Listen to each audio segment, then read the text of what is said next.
gas appliances purchased from ORUD at 0% interest. 0% interest! ORUD can help you clean up after the game with the reliability of a natural gas water heater and the energy savings from a gas dryer. Want to cozy up next to a natural gas fireplace after a chilly night at the field? Let ORUD help with the play-by-play to truly make your house feel like a home. Now it's your turn to be the champion of your team and score a touchdown with ORUD and natural gas, a winning combination.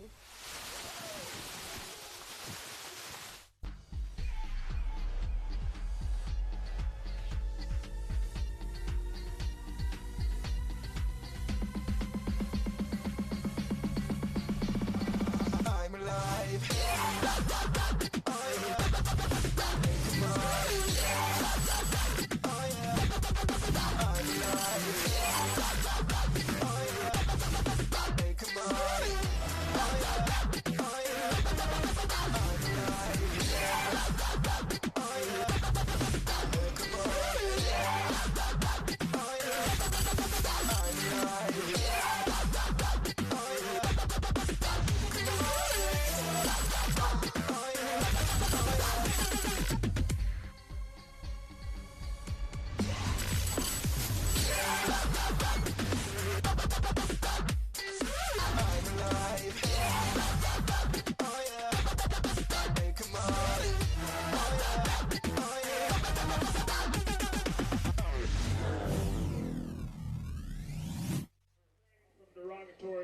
Hello everyone, welcome to the OEB Law Game of the Week. I'm Aaron Harvey, joined by James Gibson, as we have another night of high school football. It's week 6, and tonight it's Rockwood versus Harriman, the 100th meeting between these two teams who have been playing continuously since 1920 and 4. You heard that right, 1920 and 4 in the longest running high school football rivalry in Tennessee. I'm Aaron Harvey, joined by James Gibson. We'd like to welcome in the title sponsor of our game tonight, OEB Law. What can they do for you? Well, OEB Law has helped thousands of people in their time of need, so OEB always looks for ways to support the community that supports and trusts them, doing things such as annual dog wash, turkey drops, support for remote area medical, support for CARM, the Kidney Foundation, Ronald McDonald House, local school support, and support for the arts and music. OEB Law does it all. Tim Elrod of OEB Law will be presenting a check to both of these teams tonight in between the first and second quarter, and we look forward to having him to talk with us after that takes place. But now I'd like to welcome in my cohort here, Coach James Gibson. Another night of high school football, and we're at week 6. Can you believe that? No, it's crazy. They say time flies when you're having fun, and well, this season's really flown by. It's week 6 already. And we've had a lot of fun, so that makes a lot of sense. So you've been around Roane County football for a large portion of your life. What does this rivalry mean to you? This is a classic high school football game, and one you can't really miss. Listen, President Calvin Coolidge was elected president at the same time these two teams started playing each other continuously way back in 1924. Listen, this is one of the oldest rivalry games in the state of Tennessee and one of the oldest in the country. These two teams have a rich history of football, and they've had many great battles throughout the 100 times they've played. So I'm expecting a good one tonight. We're expecting a great battle tonight as well. Both of these teams wish they'd had better seasons up to this point. Harriman, Rockwood, both 1-4 at the moment. One of these teams will be 2-4. The other will be 1-5. We'll find out more about that. And we'll talk about teams and games from around the area as well when we get back. This is the OEB Law Game of the Week.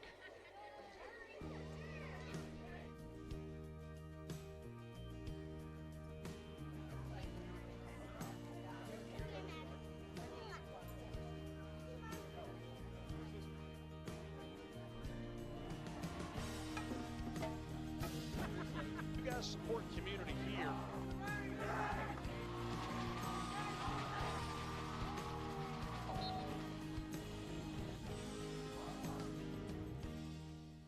Evans Mortuary has been serving the needs of families in and around Roane County since 1976.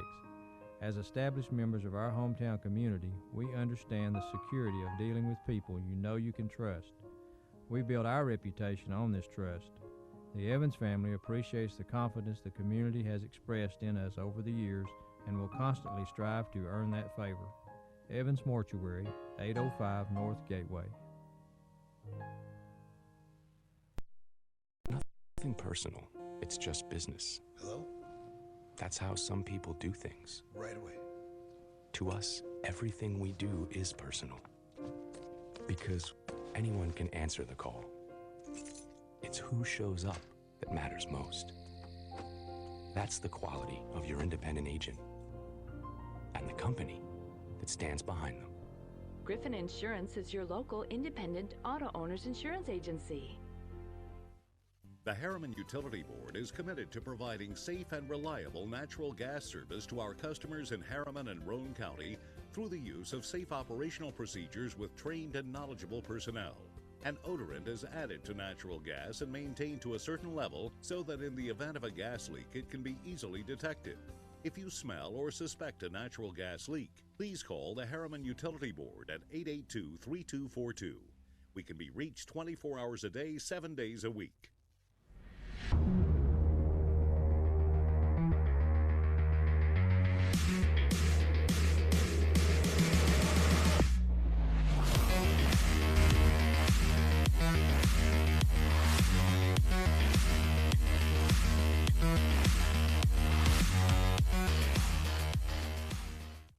Come celebrate Ford Truck and SUV Month at Ray Varner Ford in Clinton.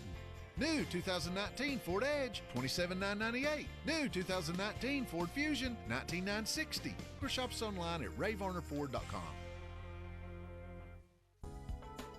Big E's Deli and Market is now open in Rockwood at 326 North Gateway Avenue. They have both 100% gas and gas with ethanol. They are open from 6 a.m. until 11 p.m., 7 days a week. Come by and visit the new owners of Big E's. They have all types of sandwiches in the deli, plus competitive gas prices and the coldest drinks in town. That's Big E's Market, 326 North Gateway Avenue in Rockwood. Welcome back into the OEB Law Game of the Week on BBB TV, Channel 12. Also like to invite you to check us out on Facebook as well. Go to BBB Communications. All of our games are streamed live on Facebook, and then they are there on Facebook, so you can go back and rewatch any of the games that we have done this season, last season, and that's a really good feature that we can offer for all the area teams, the fans of area teams, the family of area teams as well. So now we're going to talk about some teams from around the area and some games going on around the area as well. And I want to start in 5A. You know, 5A in this area is so good right now, Coach. Knox Central still undefeated and on an 18-game winning streak. Along with Central, you've got West and Powell who are still undefeated. South Doyle's got Elijah Young, has only suffered one loss. Have you seen enough to think that another state title is coming to East Tennessee in this classification? I have. East Tennessee will be bringing back a state championship this year if nothing crazy happens in 5A. There's too much talent here in East Tennessee area not to bring home the gold this year. Now, some teams are better than we thought, some not so. As you look on our screen, you see the region standings as Powell, Knox West, Oak Ridge. What's odd about looking at that right there is sitting at 0-5, 0-2 in the region, Fulton. So Fulton was expected to take a step back, but did you think it was possible the Falcons could be 0-5 at this point in the season? No, I never saw this coming. Like you said, I anticipated a step back, but not an 0-5 start. This is one of the worst starts in Fulton history. I mean, I can potentially see a one-win season this year. And when was the last time that happened, if ever? And it doesn't get any easier for Fulton either. They've got the night off tonight, but next week, 6A Power Maryville will welcome them. What about Oak Ridge? We saw the Wildcats last week. You see them on the standings, 1-1 in the region, just 2-3 overall. Last week, they didn't have an answer offensively or defensively for the West Rebels. Well, to be honest, if Oak Ridge doesn't change some stuff up offensively, I don't see them breaking 500 this year, which is a big disappointment, as I had them at the top of the region. So they have a lot of work to do if they plan on making the playoffs, and the schedule isn't easy. Pre-game activities going on here at Harriman as we get ready for the 100th matchup between Harriman and Rockwood. If you want to know what the standings are in this rivalry, 99 games have been played. Rockwood has won 57 of them. Harriman has won 36, and we've seen 6 ties. We're going to talk about this game in a little bit more detail and some more games around the area as well when we get back. But first, a break. You're listening to you're watching, again, the OEB Law Game of the Week.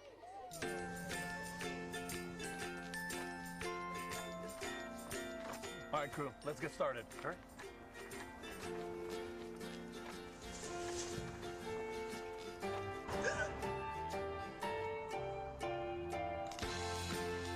Don't ignore the law. You must call 811 at least 2 to 3 days before any digging project so you can avoid hitting our essential buried utilities. For digging projects big or small, make the call to 811. Bryson's Closet, a storehouse of hope, is a nonprofit organization providing clothing and housewares to the financially disadvantaged of Anderson, Roane, and Morgan counties.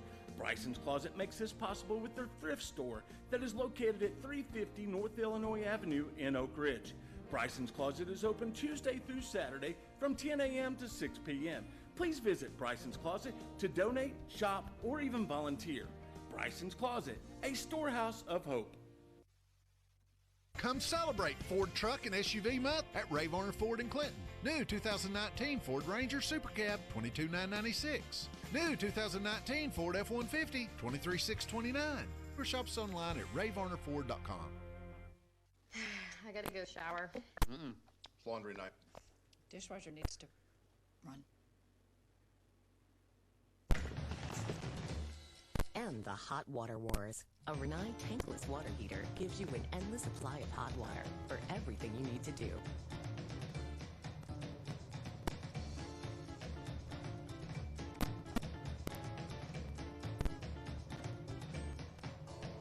Rinnai, hot water for all. Reno Sporting Goods, your first choice for sports equipment. On the court, on the field, or in the stands, Reno's has the brand names you want. All the latest from Adidas, Under Armour, and more. From custom embroidery to screen printing, it's all about the game. For over 30 years, Reno Sporting Goods. Thank you, Mr. Walker. A lot of years have passed since that TV ad.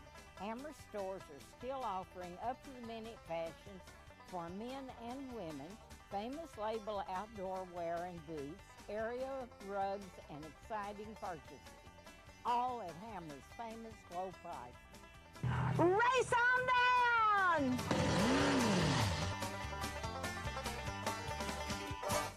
Make this spring all about enjoying the experience. When you ride on your new Ferris commercial mower featuring patented suspension technology, you'll have more than freshly manicured grass. You'll experience productivity and comfort like never before. And because you won't be slowing down for those rough spots, you'll mow more lawn in less time. Ferris, experience suspension.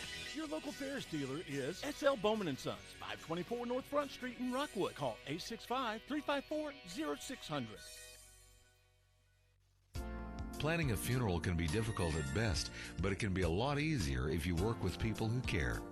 That's Davis Funeral Home in Harriman and Wartburg. Davis Funeral Home gives attention to every detail, ensuring your loved ones will be remembered with honor and integrity. Davis Funeral Home works very hard to give you the most professional service possible. Davis Funeral Homes, Morgan Avenue in Harriman and Old Mill Road in Wartburg. Davis Funeral Homes, people who care. Welcome back into the OEB Law Game of the Week. Aaron Harvey joined by the coach, James Gibson.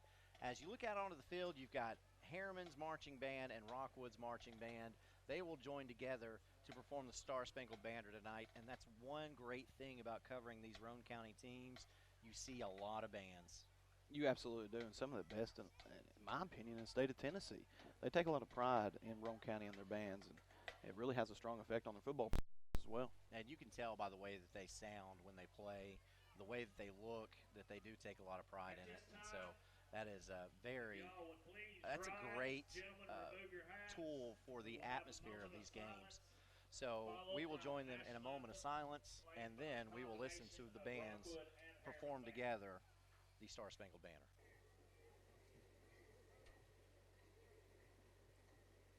Thank you. Please remain standing for our national anthem. Veterans, you may render a salute.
the home of the Brave. Now we are at the home of the Harriman Blue Devils, where tonight it's Rockwood, it's Harriman, the 100th meeting between these two teams. So let's talk about some more teams around the area. And I think we're in week 6. I think we're far enough into the season to proclaim that some teams are for real. And one of those teams is Loudon. It's a team that went 3-8 last season, but now sitting at 5-0 with the bulk of the schedule behind them. And it looks like in week 11, a showdown with Red Bank will determine the region champion. How impressed have you been with Loudon? I've been very impressed with the coach, with the job that coach has done over there at Loudon High School. He thought the grass would be a little bit greener over at West High School, but that didn't work out, which turned out to be a blessing for Loudon as they were able to pull him back over, and the results speak for themselves. He's, I think, around 106 and 71 at Loudon. Look for them to make a deep run this year if things keep moving forward. Coach Herrick doing a very good job over there. Another team that's legit is Gatlinburg-Pittman.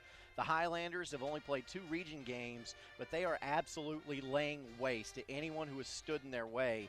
Now, that being said, they've still got Alcoa and Austin East coming up, but you've got to be impressed with the boys from the Great Smoky Mountains. They have already won more games this year than last, so something special is brewing up there in Gatlinburg.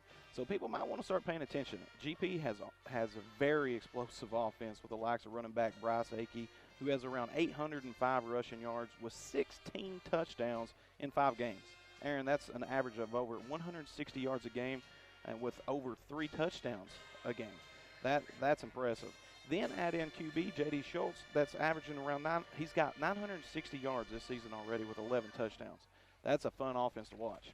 And you see Region 2 Class 3A, the standings there. Gatlinburg-Pittman sitting right under Alcoa, and you got to think Alcoa is probably going to be favored to win every game they still have yet to play, including that Gatlinburg-Pittman game. But again, you have to be impressed with the job that GP has done this season. So week 6, we've seen 5 weeks of football so far. What's been the biggest surprise to you? Oh, absolutely. Knox Catholic. Big surprise to me. They have a roster full of future D1 athletes, and they've only been able to achieve 2 wins this far. And one of those was almost a loss to Highlands, Kentucky. Now, don't get it twisted. That's one of the best programs in the state of Kentucky, I understand. But they're swapping some things around because of lack of success. And at the quarterback position, they're bringing in Cade Martin versus Science Hill. And Martin is the son of former national champion quarterback Tennessee T. Martin. So, hey, look for him to come in and start to try to throw the football more. He replaces Jack Janzik, who's the son of former Tennessee defensive coordinator John Janzik. And I think they've only been able to throw 2 passing touchdowns this year. That's unacceptable at Knox Catholic. That is unacceptable at Knox Catholic. You're right about that. So that's going to wrap up our coverage for games and teams around the area. And we've got coverage of this 100th battle between Harriman and Rockwood coming up. This is the OEB Law Game of the Week. Tonight's game between the Rockwood Tigers and your Harriman High School Blue Devils. Tonight marks We're the Rockwood High School cheerleaders here at ORUD getting fired up for tonight's game. Green and white, Tigers fight. Green and white, Tigers fight. Green and white, Tigers fight. Host your friends in style when entertaining this football season with natural gas appliances purchased from ORUD at 0% interest. Want to cozy up next to a natural gas fireplace after a chilly night at the ball field? Let ORUD help you with the play-by-play to truly make your house feel like home. ORUD can help you clean up after the game with the reliability of a natural gas water heater and the energy savings of a gas dryer. Now it's your turn to be the champion of your team and score a touchdown with ORUD and natural gas, a winning combination. Let's go, Rockwood!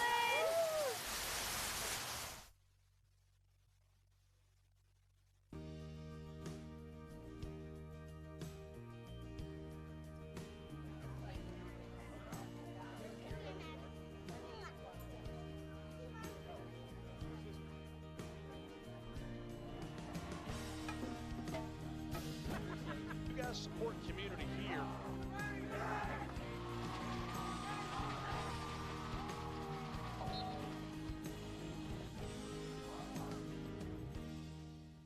Evans Mortuary has been serving the needs of families in and around Roane County since 1976. As established members of our hometown community, we understand the security of dealing with people you know you can trust. We build our reputation on this trust. The Evans family appreciates the confidence the community has expressed in us over the years and will constantly strive to earn that favor.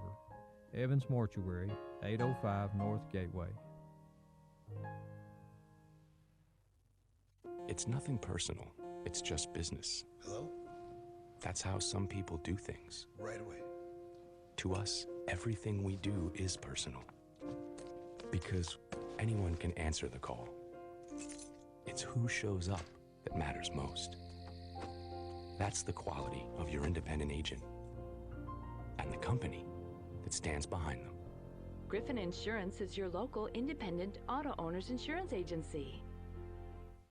The Harriman Utility Board is committed to providing safe and reliable natural gas service to our customers in Harriman and Roane County through the use of safe operational procedures with trained and knowledgeable personnel. An odorant is added to natural gas and maintained to a certain level so that in the event of a gas leak, it can be easily detected. If you smell or suspect a natural gas leak, please call the Harriman Utility Board at 882-3242. We can be reached 24 hours a day, 7 days a week. Welcome back to Wallace Black Field at Harriman for the 100th meeting between Rockwood and Harriman. This is the OEB Law Game of the Week. Want to say thank you to our other sponsors as well. Hammers, they're going to sponsor all of our first downs tonight. Oak Ridge Utility District, Evans Mortuary, Griffin Insurance, Harriman Utilities Board, Ray Varner Ford, S.L. Bowman & Sons, Davis Funeral Homes, Rockwood Natural Gas, Big E's Markets, Jamestown Assisted Living, City of Rockwood, and Smoking Joe's. We are so glad to have all of our support for these games. Basically, what these advertisers have done is bought your ticket to watch this game, and it should be a great game. A neat thing that's going to piggyback this game is tomorrow at 7 p.m., the alumni game between Rockwood and Harriman. And if that's something that interests you, tickets are still available. You got to contact Ayler Evans, Chris Petticord at Evans Mortuary. That game taking place 7 o'clock right here at Harriman. Tickets still available for that, so contact Ayler Evans or Chris Petticord at Evans Mortuary. As now the Harriman players make their way down the bleachers, ready for this one as they get the clapping and the ovations from the fans. And we talked about it last time we had Harriman down here on this field, but this is a really neat thing that these Harriman players are able to do. Come down through the bleachers, slap fives with the fans, and just get that energy going onto the field. Oh, it's a great event, and all the young kids out here watching, and they're involved, and they're pumped up, and they see that, and they want to continue that tradition when they get older, and they want to play high school football. It gets everybody pumped up. So Rockwood and Harriman, it's the longest continuous rivalry in the state of Tennessee. That's what we've said. We're fortunate enough to be here for the 100th meeting between these two teams. It's not been the best season so far for either program because each is sitting with a 1-4 record, but that won't matter tonight, will it? No way. Hey, these two teams have been battling it out longer than anyone else, and the rivalry goes well beyond records. We will see a good ball game here tonight, and I'm excited to be here to witness it. Harriman's lone win on the season came last week against Sunbright.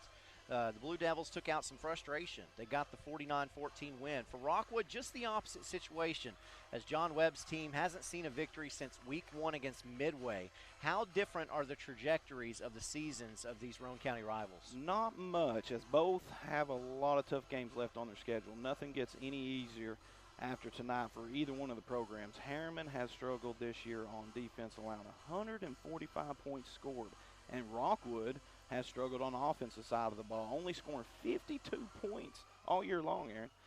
We'll see, weakness versus weakness tonight and see who overcomes it. You just saw Rockwood's schedule. Now look at Harriman's. They had at Kingston and Wartburg as the captains come onto the field for both of these teams. So Coach Webb's not going to be on the sidelines tonight after receiving 2 unsportsmanlike conduct penalties last week against Meigs County. How does that change the game day dynamic without the leader out there? Oh, this is a big deal. It can't be understated enough. A huge because when you look out there and you don't see John Webb, who's been on that sideline leading the program every Friday night the last 24 years, it'll make you nervous if you're a Rockwood fan. John is one of the better coaches in all of East Tennessee, and I'm sure he is sick to his stomach right now not being on the sideline night. This will have a major impact on this game. It's very possible that we will see for the first time that we've seen him, quarterback Bradley Frost suffered the injury, didn't get to start the season, came back in week 4, and so we should see him as starting quarterback tonight. Coin toss. Looks like Rockwood has won the toss. Rockwood wins the toss. And they will receive the ball to start this game. Does that surprise you any? No, not really. Rockwood feels like they're going to be able to run the ball on Harriman, and don't be surprised to see if they throw it around a little bit too. Okay, so I got to ask this. The keys to the game for both teams. Harriman has got to have less penalties than what I saw before. And they got to have better defensive play, and they must win the turnover battle if they plan to pull out a win tonight. And for Rockwood, they have got to dominate the running game. Play tough defense, and if both programs do that, we might have a dandy here tonight. So with John Webb, he is the offensive coordinator for this team as well as the head coach. He's not out there. Replacing Coach Webb, someone that you're familiar with, Larry Davis. Yeah, Larry's been a head high school coach here in East Tennessee for around 30 years, and he was the former head coach here at Rockwood, I believe in the 80s. So he's been around this program a long time, and that coaching staff will surround each other. And they'll do the best they can do, and they'll have them ready. Rockwood looks pumped up and ready to make a statement here tonight against Harriman. Folks will remember as Harriman runs onto the field, you can feel a lot of energy in this building. There are a lot of Rockwood fans over there. There are a lot of Harriman fans over here.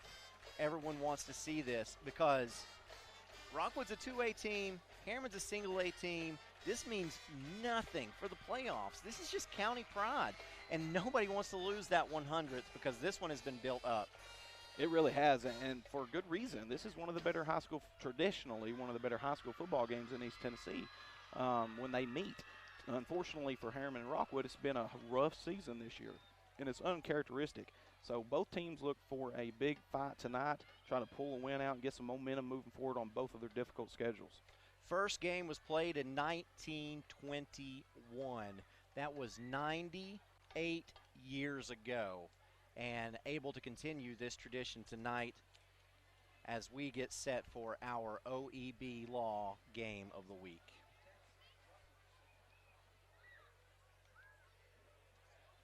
So Coach Larry Davis will take over the play calling responsibilities, which he had at Wartburg as well when he was head coach there. And that was the last place that he was. Coach Davis at Wartburg in his last stint ran a wing T type offense, and that's what Rockwood likes to do as well. So do you expect any changes tonight? No, you'll see basically the same offense that you've seen Rockwood run all year long. And Rockwood fumbles the kickoff as it's retained at about the 24-yard line and up to the 34 of Rockwood, and that's where the Tigers will have a Hammers 1st and 10 to begin this game. Pretty good return there. This series, Rockwood currently holds 57 wins. Harriman owns 36 wins, and they have 6 ties. So I'm excited. Let's see what happens here. When's the last time you saw a tie in high school football? Never. Thank goodness. So we probably won't see a 7th tie tonight. We better not.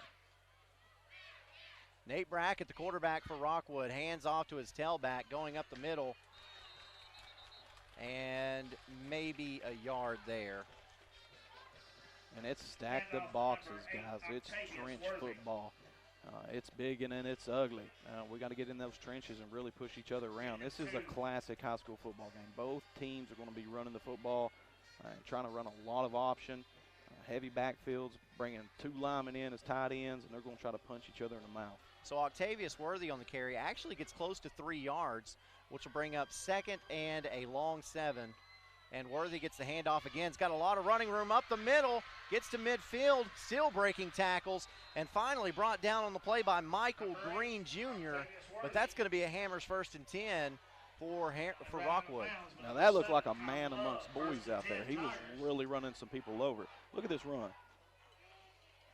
Beautiful field vision. You can't hand tackle me, I'm running right over you, son. Dylan Coca also there to help make the stop, but. And that is a great defensive player. That was 4 or 5 missed tackles. Worthy gets the carry again over left guard and maybe gets a yard or two. Trying to dance around a little too much on that. In that situation there, you got to hit that hole hard. And I'm glad to see him back out there, as the last time we covered him, he had that outstanding highlight, and I believe he tweaked his knee, but it looks like he's back. Missed the entire second half, Worthy did, last time we saw him. And I'm talking about Jaden Hannibal, who is back on the field for Rockwood. Jaden Hannibal had the outstanding play. So here's a pitch. That goes to Worthy around the right side, and Harriman covers it well. It's a good defensive play, but it's simple. Harriman is absolutely cramming that box in hard and heavy.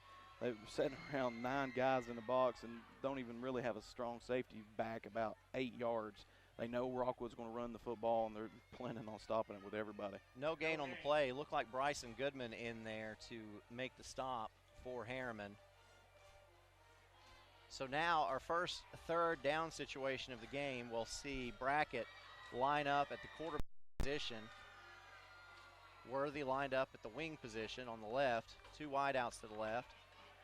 And Brackett throws the football complete and run out of bounds with enough yardage for another Hammers 1st and 10, as that is Dakota Waldo. That's a good play for Rockwood, who doesn't throw a lot.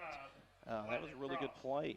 Harriman's deepest player that last play was 5 yards deep. So Rockwood trying to throw the football and take advantage of it, and I'm glad to see it.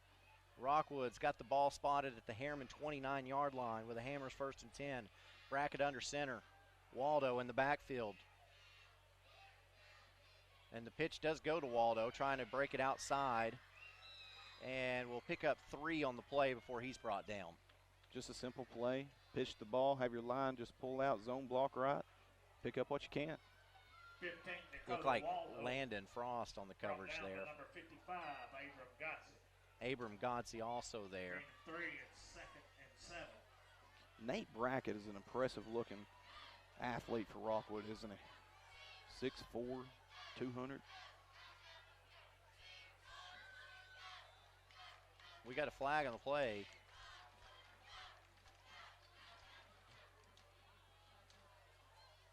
A 2nd and 7 is about to get a little bit longer, I believe. Rockwood sent 2 men in motion on that play. And that's what we get. We get an illegal shift on Rockwood. 5-yard penalty will remain 2nd down.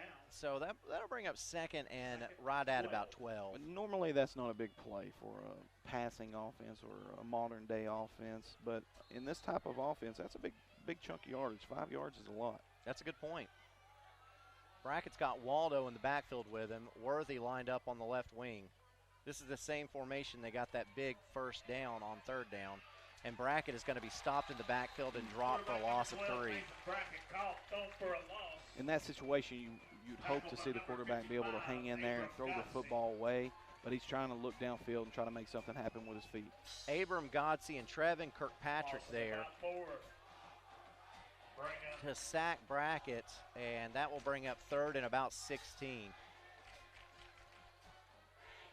3rd and 16. Rockwood hurries to the line.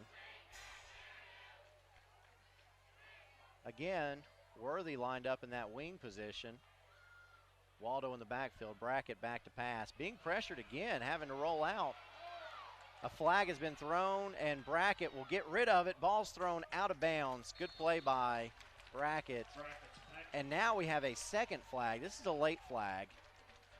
So we will have probably a hold for the 1st flag, and the 2nd flag is probably a dead ball, unsportsmanlike conduct penalty, or personal foul. That's what it looks like.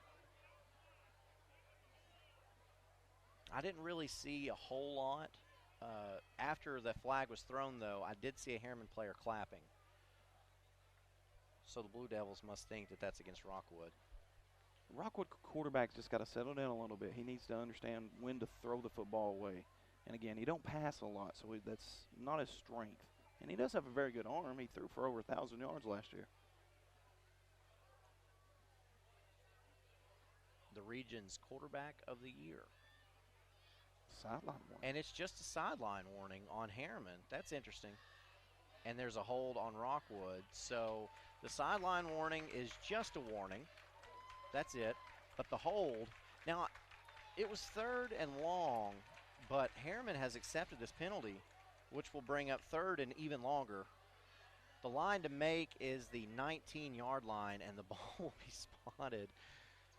Well, if I know offensive coordinator Larry Davis, he's thinking in his head, screen, draw, some kind of simple run play. You just want to leave this here with some decent field position. They are backing it up in. I'm sorry to interrupt you. I still don't see the ball. How is this? This is going to. How? How? The line of scrimmage was like the 36-yard line of. There was a personal foul also. Okay, so there was a personal foul on top of the holding, which we missed. Very good. So now the line to make is the 19 of Harriman. And we've got another flag. Oh, wow. I'm sure John Webb is listening somewhere, and he is having a heart attack right here. So we've got a false start on Rockwood. Well, like we mentioned earlier, not having the veteran head coach on the sideline of Rockwood, that's having a huge impact on this right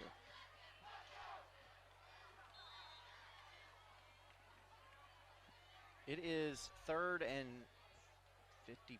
There is literally fans it is 3rd and 56. About this situation right now. I can hear them. Yeah, it is. It's like 3rd and Jerry Duncan Ford right now. Yeah. If I'm a Rockwood offensive coordinator, I'm throwing my hands up right here. What do I do? Here we go. So Brackett lines up with 2 in the back field with him. Setting up screen pass to Waldo. It's complete. Up to the 30 before he's tackled. Brought down by Kirkpatrick on the play. Going to be well shy of the first down. Trevin came in with a big hit. He's fired up, ready to play this game. He wants this 100th game. That's a good tackle. And still some confusion going on over there on the Rockwood sideline. And we've got a flag on the sideline at around the 47-yard line of Rockwood. I don't know. I don't know. Rockwood's got to shake this off and try to get this turned around here. This is a rough start, and you don't want to have this type of start. But no harm, no foul. Hey, it's still 0-0. It's Rockwood versus Harriman. They'll shake this off and bounce back. So we've got a personal foul against Harriman this time. So Rockwood going to get some of that yardage back, but it still will remain 4th down. So it's got to be talking back and forth because I haven't saw anything physical going on, so it has to be talking going back and forth. So 4th and 32 is what we have. It's 4th and long. I did the math. It's 4th and 32, okay? Ooh, very close. Good punt. Beautiful punt. Falls like a missile. And that's what happens with a good punt. And it is muffed, and Rockwood has recovered.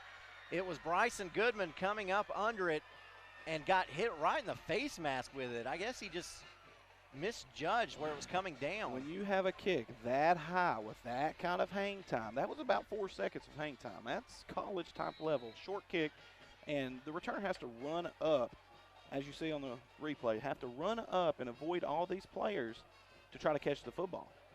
That messes everything up. You're taking your eyes off looking at the players, and you don't have your eyes on the ball, and that causes a fumble, which happened right there. Rockwood back in business. Worthy back in the backfield, gets the handoff, goes over right guard, and gets a great gain on a Hammers 1st and 10 of 7, looks like. Octavius Worthy, he is something special. Watch his move on this replay. He just bounces inside, picks up what he can, lowers that head, and he falls forward. That's what you have to have when you run this kind of offense. A little jump cut kind of move. Mm-hmm. John Webb has those running backs year in and year out. Staying with this formation, and Worthy gets the handoff right straight up the gut.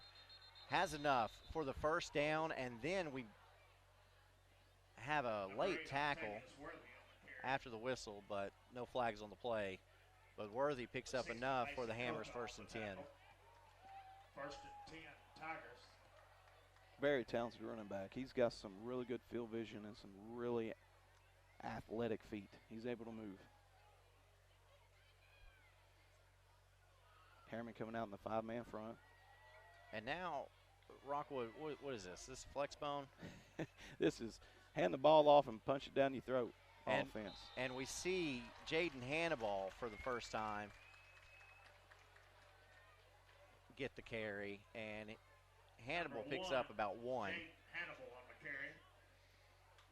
And he doesn't quite look 100%.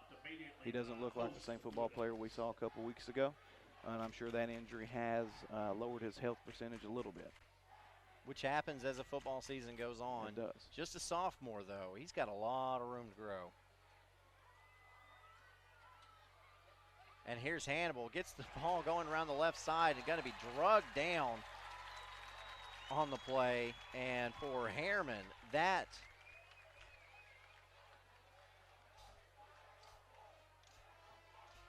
just held on to a jersey and brought him down. It's a great tackle by number 35, and unfortunately we don't have his name on the roster. They didn't give us that. They must have changed jerseys. Whoever he is, he's a very talented young man. Busted through there and had a very solid tackle. But if this was when Jaden Hannibal was healthy, he would have outran that play right there. So 3rd and 16 now for this Rockwood Tiger team as Brackett will line up in the shotgun. 2 wide receivers to the right. We got a flag on the play. A lot of these just early pre-snap penalties now. I believe that's the 3rd pre-snap penalty for Rockwood. It is, and you just can't have that and expect to win big ball games. And Rockwood's in for one here tonight. Harriman's here ready to fight. That is an offsides penalty against Harriman. So that will move the ball closer to the line of scrimmage for Rockwood. It will be 3rd and 11 now for the Tigers. And Rockwood is still struggling offensively. They've only scored 52 points all year long. So maybe they'll start figuring things out here tonight and have some success against the Blue Devils. Just right outside the red zone. Single wing. No, this is a wing tee for Brackett. Handoff goes to Waldo. Waldo trying to find some room and does, making men miss before he's finally drugged down at the 8-yard line. Another Hammers 1st and 10 for Dakota Waldo. Great run. Watch him here on the replay. Bounces inside, moves around, stutter steps, lowers the shoulder, dragging people. It's not really flashy, and boy, I swear I thought he got down to the 8-yard line. But they're only going to give him the 9, and so you've got 4th and less than 1 here as Rockwood wants to take a timeout. They're going to talk about it. We'll be right back. This is the OEB Law Game of the Week.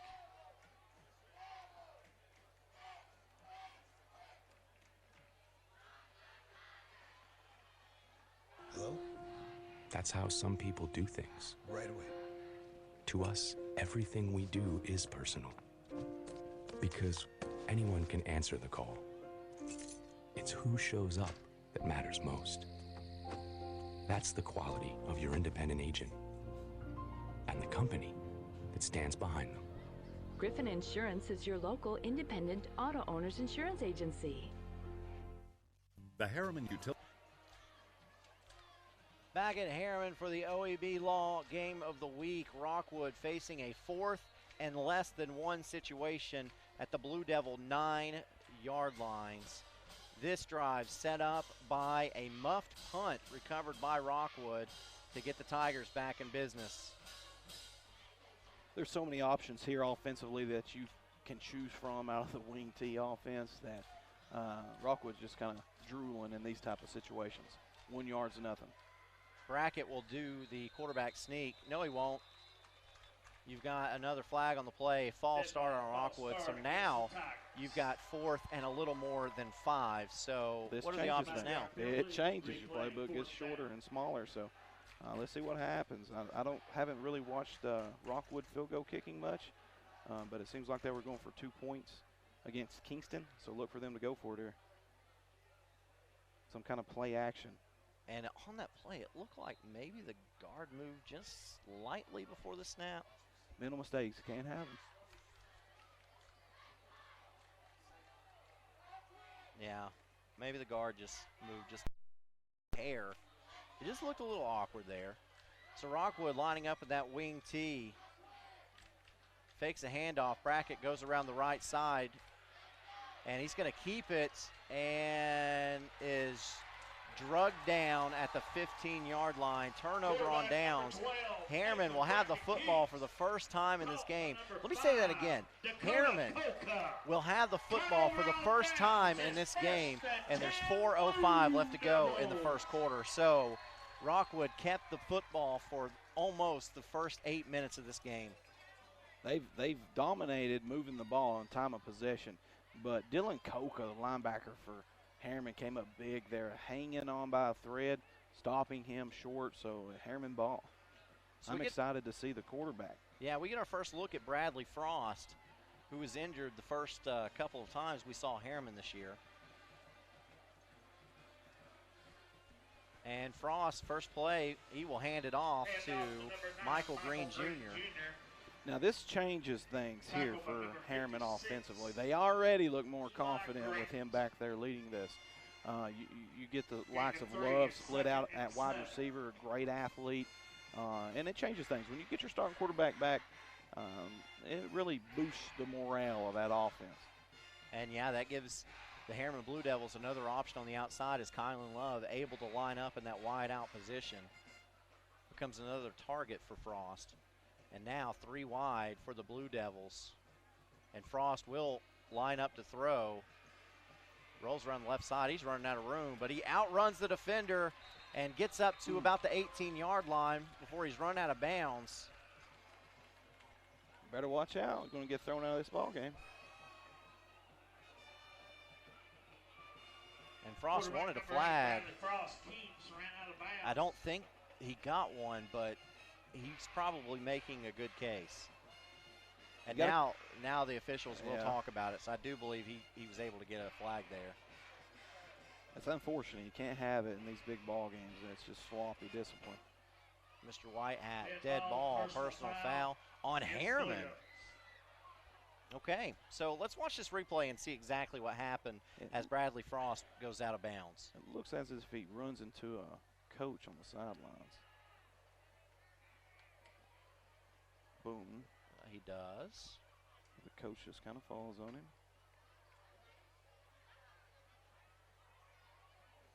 And then Frost.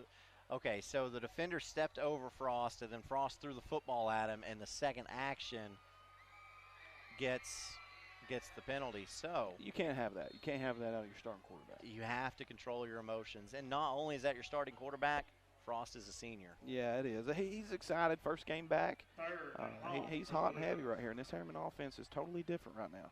The penalty brings up a 3rd and long as Frost can't handle the snap. Makes one defender miss. Looks upfield. Got a man open. It's Coca. But Coca cannot handle the pass. And that's incomplete. Brings up 4th and about 13 for Harriman. He's just got to settle down a little bit. He's a little fired up right now. He's moving the ball. He was a little quick to bail out. Good throw. Just a little high. Still got to come down with it. If it hits you in the hands, you've got to come down with that ball. And Coca was wide open. Still would have had to have run 5 yards or so, but I believe he had enough room to probably get a first down right there. So now into punt for Harriman, Levi Hensley. You got dangerous speed at returner position. And we've got another penalty. Oof. Well, False start on Harriman. False start against the Blue Devils. If I'm Rockwood right here, still 4th down. I'm thinking pressure. This is danger territory here. If you get one guy in that backfield, block that ball, you're potentially looking at 6 points. So Nate Brackett back deep to receive for Rockwood. And yeah, Levi Hensley going to be kicking out of the Blue Devil end zone. Blocked. And it is blocked. And stays in. Now we'll go out the back of the end zone for a safety. And so Rockwood puts points on the board first. That's 2 points. Yeah. And it's just like I was stating just a second ago, that's danger territory, and that all started with the penalty. It backed them up in danger territory. Anytime you got your punter standing in the end zone, that's a big risk. And Rockwood up there on the left side of the formation and came after him hard, and he blocked it easily. And so with 2:58 left, it's 2-0 Rockwood on our OEB Law Game of the Week.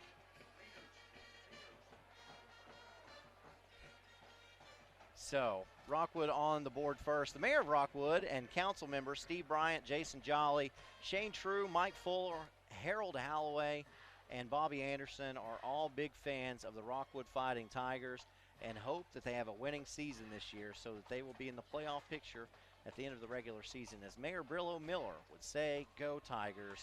Play hard tonight and win, win, win. That message again from the city of Rockwood. And although Jaden Hannibal's not going to get those points on the stat sheet, I'm giving them to him. Those 2 points go to him for that impressive block that he had there against Harriman. And that 2 points came because he blocked that punt. And it looked like he blocked it with his cleat. He did. He is fast. I would love to know his 40 time. And I said he's a sophomore, still has room to grow. He might have room to vertically grow, too. He could. He could have room on his growth plate. Just 5'6", a tremendous athlete. So here's the free kick.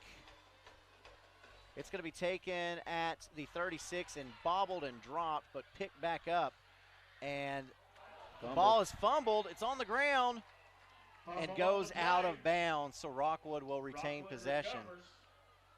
Boy, that was close. And we had a little rain earlier, but nothing that would cause this much. So you see on the return, the ball's bobbled and dropped, picked back up, and taken upfield and then stripped. Beautiful strip there by Kirk. As that time on the return, it was Cody White. Kirkpatrick getting the big paw on the ball. Said his name a lot so far tonight.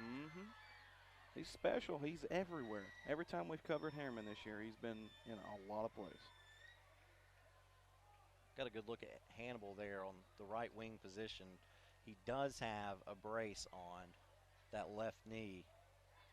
And guys, if you haven't saw that highlight play, you need to go to BBB Communications and check out that highlight. One of the best plays I've seen in high school football in a little while. Brackett out of the wing T formation. Handoff goes to Waldo. Waldo moves forward a yard or two before he's brought down by that Harriman line of scrimmage. Or a Harriman defensive line, I should say.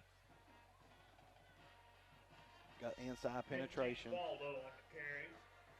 Hard to run the ball in between the tackles if you allow inside penetration. That defeats the whole purpose. Got to be able to squeak out a little hole. And that's Malachi Ray making that tackle for Harriman. Here's Brackett. Fakes the toss. Hand up goes up the middle. And maybe a yard for Waldo. Looked like Waldo ran into his offensive guard there. Might have been a pull. Yeah, his pulling guard. Okay, the Rockwood guard was pulling, and he squazzed hard and followed him right to the play. It's a good job. Ball spotted at midfield, 3rd and 8 for Rockwood. The Tigers have a lead, 2-0 as we move to about 90 seconds left in this first quarter. Brackett drops back to pass, does pass, and throws it way over the head of his intended target. They just look uncomfortable throwing the football. Brackett is a special athlete, one of the best athletes on the football field, but when he drops back having to throw the pass, he gets a little happy-feeted.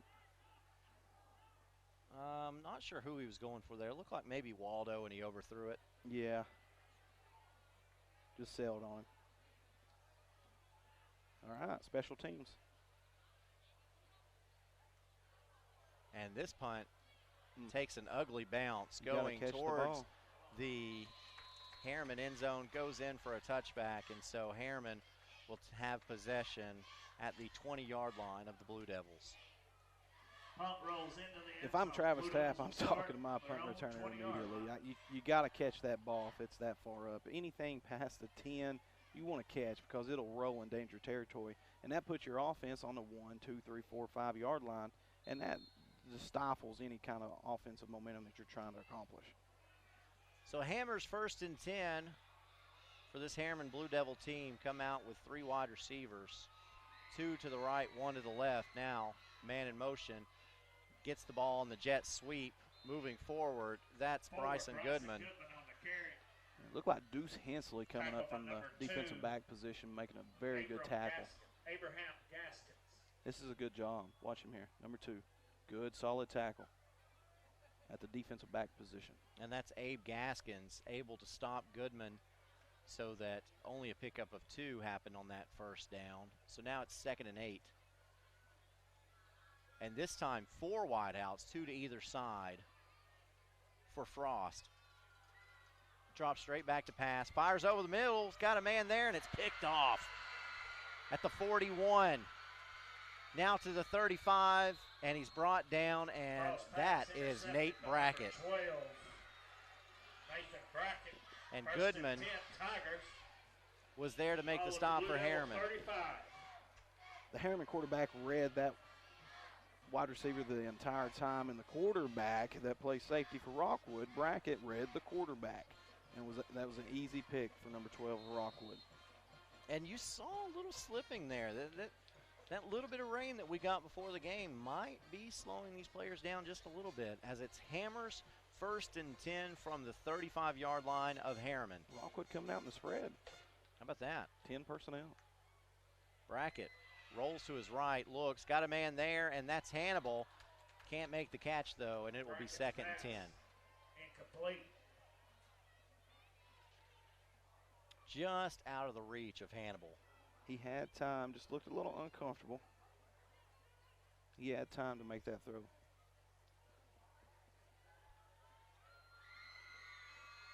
Brackett gets the play from the sidelines on this 2nd and 10.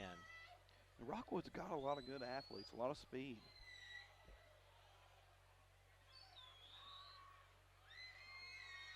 Single wing now for Rockwood. Brackett rolls, lets it fly downfield. He's got a man there. It is through the hands of his intended target. That's Cody White. Cody White is sick right now to his stomach. That's touchdown all day long. If he could just track the ball to his hands. But that play started with the offensive line of Rockwood. They gave Brackett all day to make that throw. And Rockwood wide receiver just beat the Harriman corner. Oh, man. Went right through White's hands. He'll be sick watching that on film tomorrow.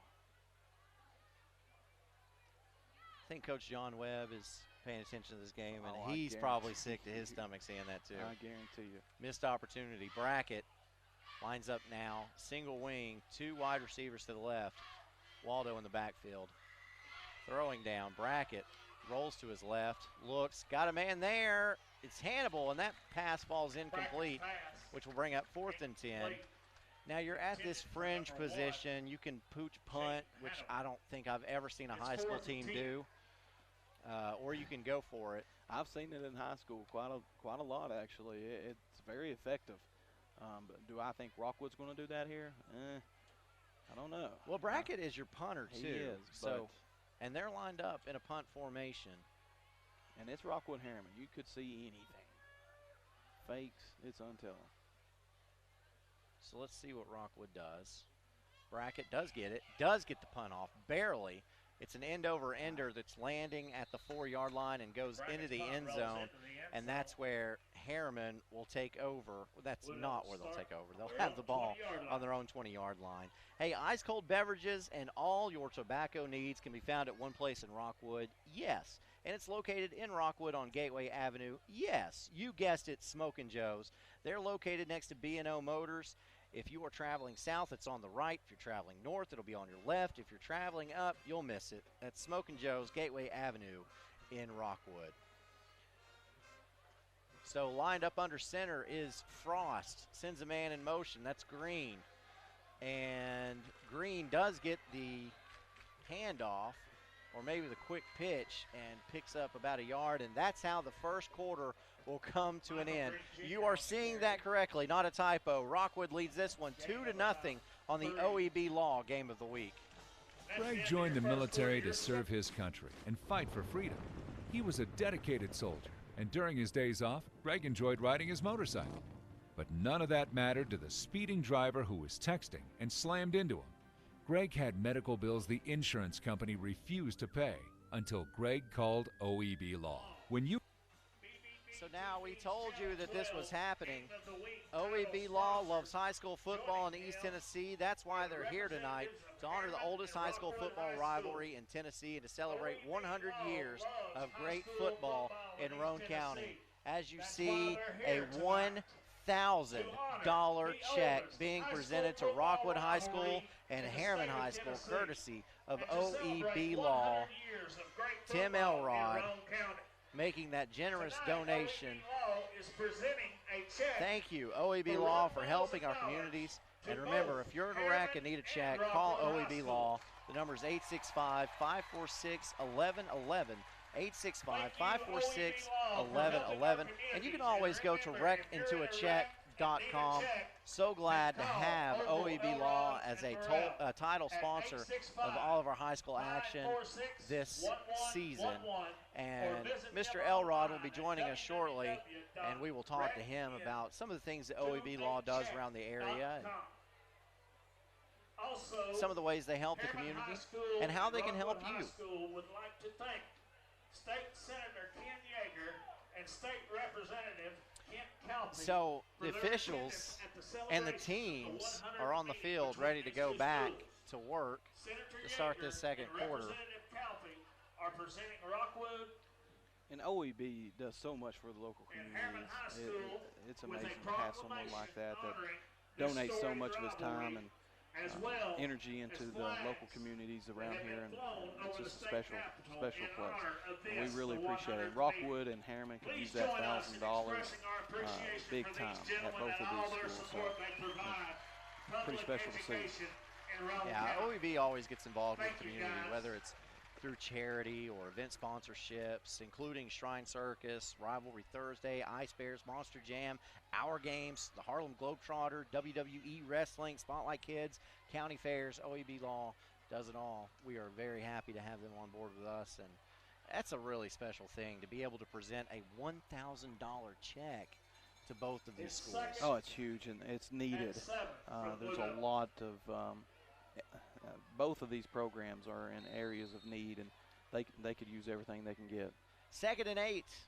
Frost under center, sends a man in motion, rolls out, looks downfield, got a man there, and that's almost intercepted by Hannibal. And that's a great play by a defensive back. Guys, when you see on the replay him break on this football, that's what you want to see out of a defensive back. Frost under center, sends the man in motion.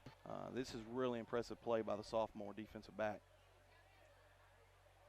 And almost had the interception. You saw that pass was intended for Kylan Love, and Hannibal gets up a little gimpy. He's grabbing at that knee, and that's unfortunate. That's a big-time player that Rockwood needs here tonight. Yeah, like you said, he's probably not 100%. No, he's not. You can tell when he's running, he's not 100%, because we saw him do some magical stuff with the football in his hands when he's healthy.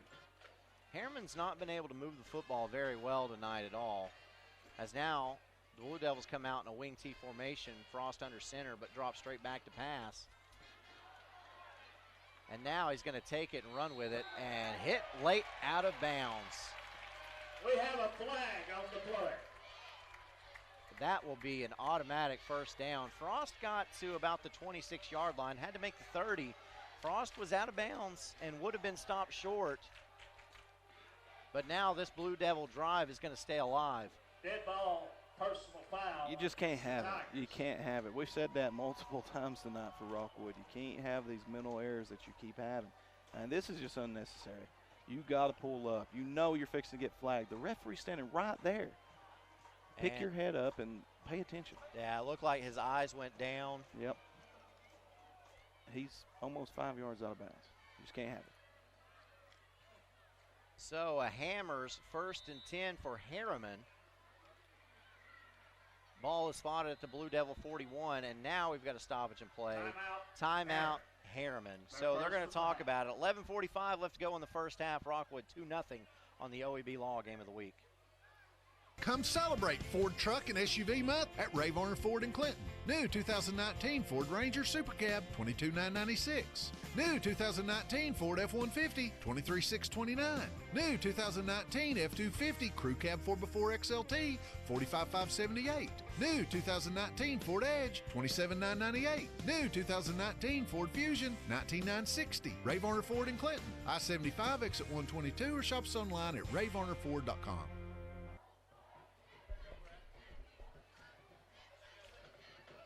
Back at Wallace Black Field, Harriman Rockwood. Harriman with a 1st and 10 at the blue 41-yard line, and that was because of a personal foul penalty. Late hit out of bounds from Rockwood. Otherwise, Harriman would have been in a punting situation. But as it stands, a Hammers 1st and 10. Frost lines up under center, sends a man in motion. That's Love. Love gets the handoff and is brought down. Actually, that's Green, and he's brought down after a gain of nothing. And Gavin Evans, 5'9", 195 junior, came up there and made a good solid tackle. Read the play, attacked the hole, made a good solid tackle right there. Gavin Evans in on the tackle. No gain. So that'll bring up 2nd and 10. And again, Harriman just not able to get anything going so far in this game against Rockwood's defense. Harriman hasn't had a lot of success this year offensively, other than against some Bright Tigers. I think they hung up 45 on them. Other than that, they've not had a lot of success, but look for that to change with this quarterback.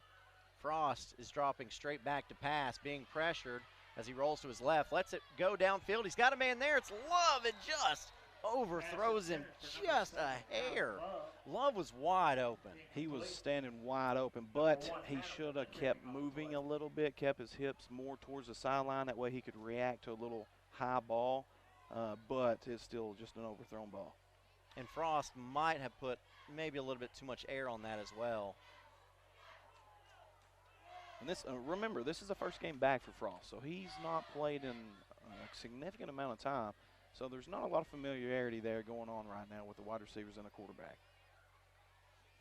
So a 3rd and 10 situation for Harriman.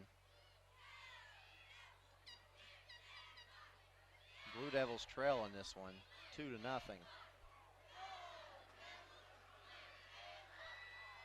Frost drops back to pass again, being pressured again as he rolls to his right. He's going to keep it, has the 45, spin move, has midfield, and maybe has the first down. If he doesn't, he's close. Great effort by the quarterback of Rockwood, really making something out of nothing. Rockwood sending the blitz. Misses. Quarterback number 8, Bradley Frost, carries. Frost is just a special athlete. He gets just across midfield. Had to make the 49 of Rockwood, so he's about a yard shy. And so this brings up a big decision for Harriman.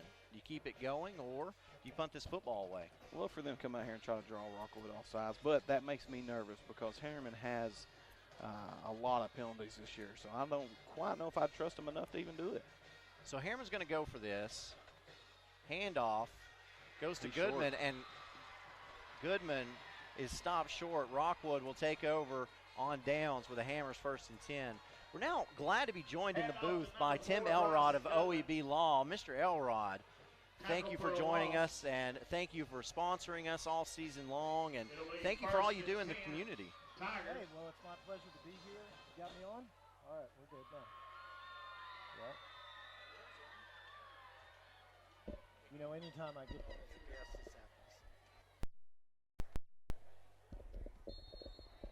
Now we got it. All right, well, we've traded headsets now. So, yeah, it's great to be here in a big game. Harriman's got the ball, and Rockwood's got the ball. It is a big game indeed. The 100th meeting, as we see Waldo get stopped around the line of scrimmage for Rockwood. The 100th meeting between these two schools, such a great rivalry.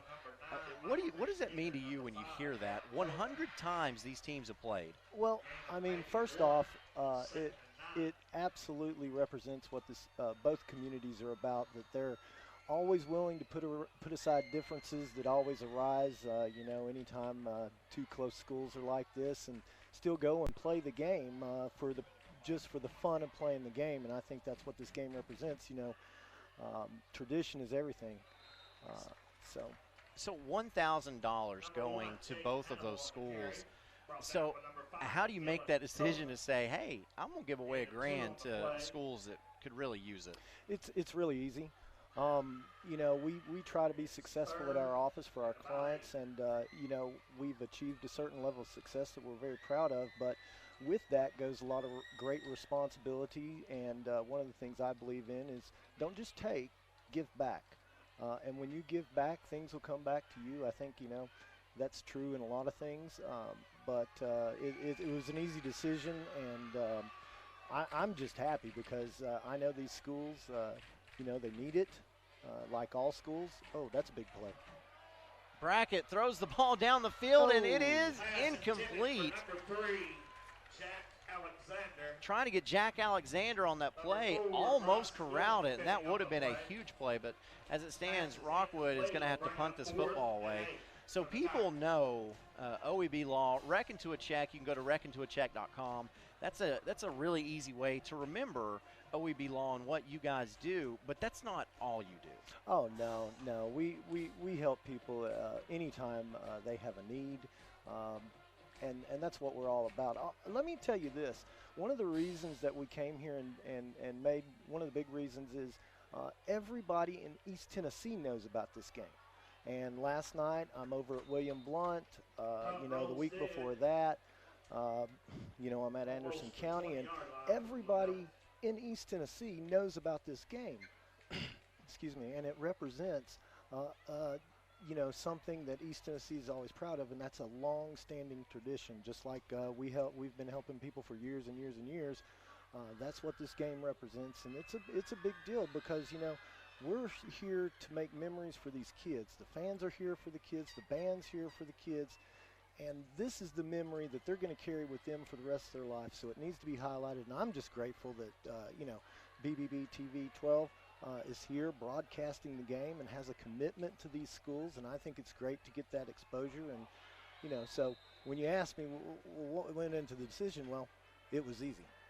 So we have a great game here tonight. You had a great game last night, William Blount and Sevier County. It's a shootout. That was a barn burner. They just kept scoring. You know how to pick them, is what I'm saying. I don't know, but you know, like tonight, you know, a lot of people know I'm a big Anderson County guy. My kids go to school there. Good friends with the program, and have watched them grow over the years. And you know, does anybody know what the score is for the Anderson County Jeff County game right now? I will be able to check that in just a second. As Bradley Frost throws another incomplete pass, and it hit in the hands of his receiver, Bryson Goodman, who can't pull it down to be a 3rd and long. Let me ask you this, because some people might not understand that. Like, what do you mean you turn my Reckon to a Check? I've got car insurance. The insurance company's going to pay me. So what do you mean Reckon to a Check? Are they really going to pay you? Well, see, if someone hasn't had that accident, they might not know. They might not know what kind of situation they would be faced with. Oh, it's 14-0. So, yeah, here's the deal. When you get in an accident, whether you're at fault or not, the insurance company, he's got to get out of there. He's got to go. Love under tremendous pressure, and I said Love, I mean Frost, as Frost has to runs out of bounds. That will bring up 4th down, and the Blue Devils be in a punting situation. So, basically, it's a big hassle when you deal with the insurance company. You know, they're going to ask you for all this documentation. They're just going to lowball you on offers, and when you go get a lawyer, the lawyer handles all that so you can focus on getting better. Now, you're going to need a check. There's no doubt about that, because you're going to have medical bills, you're going to have lost wages, you're going to have inconvenience, you're going to have harms and losses that the insurance company will pay for. So that's why you need a lawyer, and that's what we've done. This punt is a knuckleball, rolls dead at the 38-yard line, and that's where Rockwood will take over with a Hammers 1st and 10.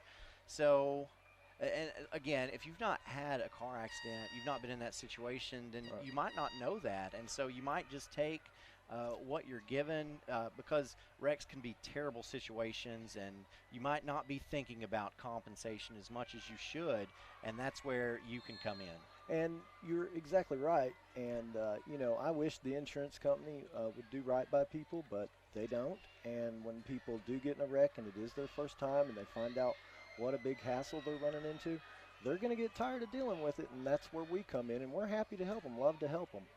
Come on, he's got to get that edge. And it's Octavius Worthy, picks up about 3 yards before he's brought down on the edge. So a decent gain on first down for the Rockwood Tigers. How long have you been with OEB Law?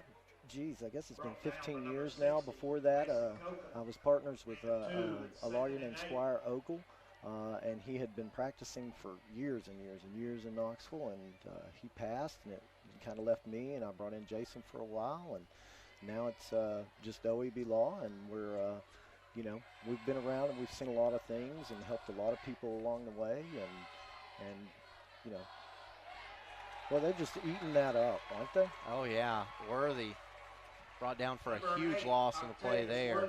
We tell people on this broadcast that our advertisers are basically paying for the ticket for people who maybe can't get out on a Friday night and watch a football game. So why do you get involved? Why do you pay for that ticket for these people that can't make it out to football games? Well, it has an effect across the community. You know, a lot of times these kids as parents or grandparents or extended family, they can't make it out to the game, or maybe they live in a different state.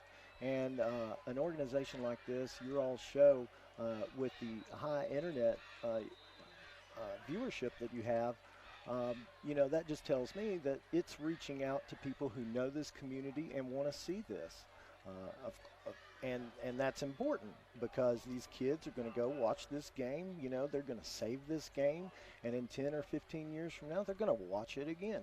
And that's a memory that I like to create, and, you know, that just helps the community, because, like I said, we're lawyers and we do well. Yeah, that's true, but we like to give back, and that's what we've been about all these years. You know, we've done, gosh, we bring Monster Jam in. We have brought the Harlem Globetrotters in.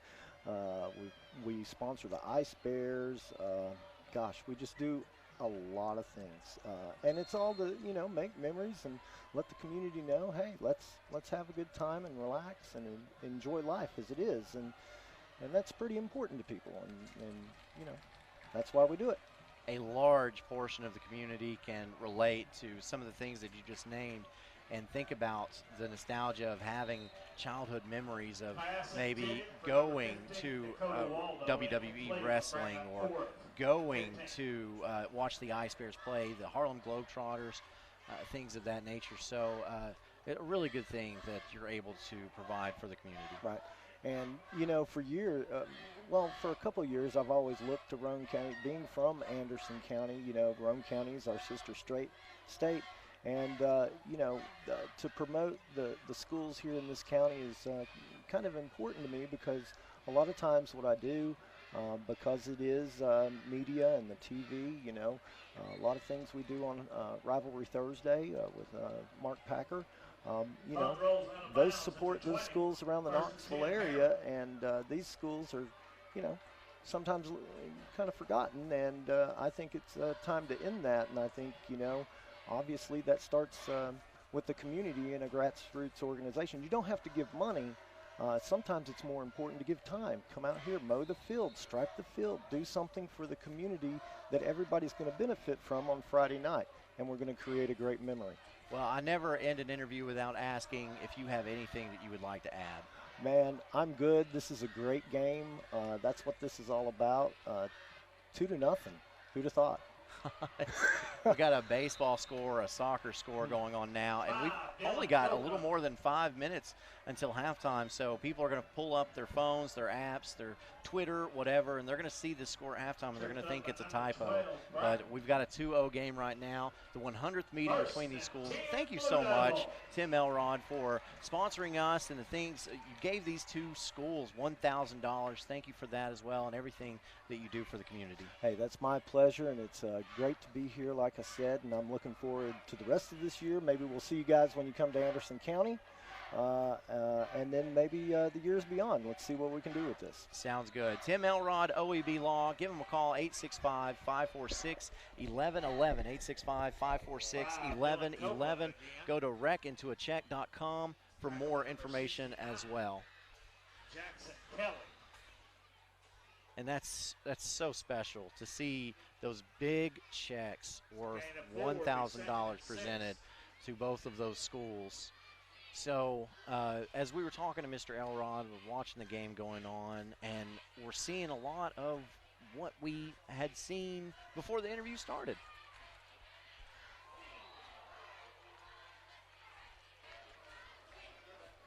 And I got a big hit there.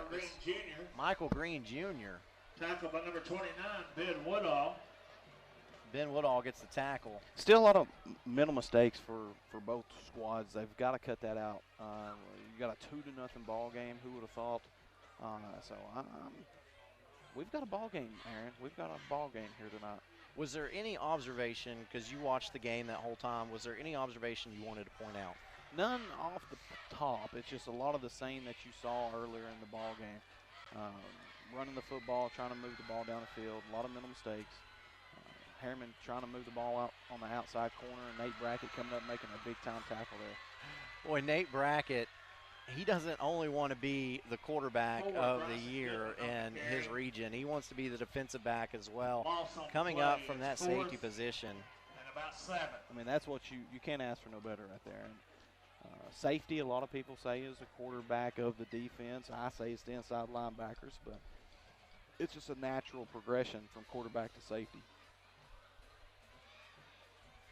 So, Harriman is going to be in a punting formation. As back to punt is Trey Ridner. And you've got speed for Rockwood back there. Kicked it right to him. And the ball makes a left turn. Oh, man, Jaden Hannibal scared me there. I thought he was actually going to try to take that football. I literally heard all the Harriman fans go, yeah, I did too. So do not want him getting that ball in his hands. Ball is down at the 30-yard line, and that's where Rockwood will take over with a Hammers 1st and 10. That's a great kick by Derek Houston. No, that's not Derek Houston. The kicker from Harriman really did a good job punting that football. Yeah, that was Trey Ridner. Trey Ridner. So Brackett lines up under center. Pitch goes out to Worthy. Worthy trying to find some running room. Does. Makes a couple men miss. Gets it up to about the 40-yard line, maybe the 41 before he's brought down, and that's enough for a Hammers 1st and 10. The defensive end for Harriman did a good job keeping contained, but the inside linebackers didn't scrape across and were nowhere to be found, so he picked up a big gain. Offensive line for Rockwood is really getting to the second level, and that's causing problems for Harriman's defense, and that's what you're seeing, these little holes the running backs are taking advantage of for Rockwood. Brackett under center again. Handoff goes up the middle of Waldo. Waldo makes it out to about the 44. Pickup of 3 before he's brought down. Will bring up 2nd and 7. Harriman just crowding the box, continuing to do that, and I don't blame him. Rockwood hasn't shown them enough in the passing game for them to be much of a threat. So Harriman's safeties, corners are sitting about 5 yards deep away from the ball, which is totally different from what I'm used to. So they're crowding that box and trying to shut down this run.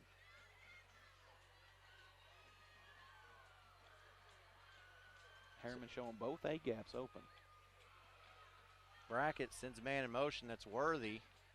And now handoff goes to the left side and a pickup of about 1. As that time it was Jack Alexander getting the carry. And in that situation there, I would like to see the quarterback have an automatic call just to change the play and run right behind the center. Because if he would have just done that, he's potentially looking at a 5-yard gain. Because Harriman's defense was giving both A-gaps wide open, having their middle linebacker cover both those gaps, setting at about 6 yards deep. So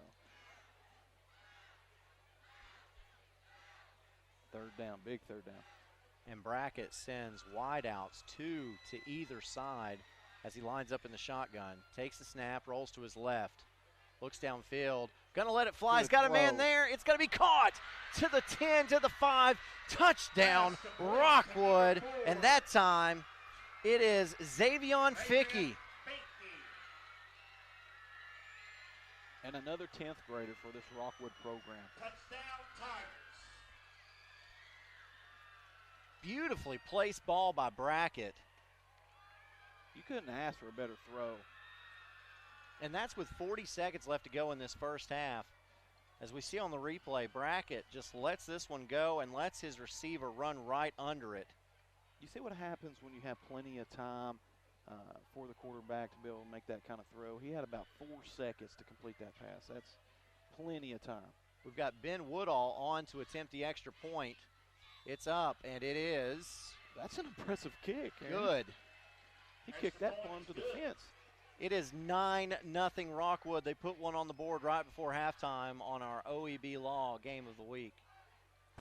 Breaker, breaker, good buddy. We've just rolled in from Georgia with a truckload of throw rugs. That was back in my truck driving days, many years ago.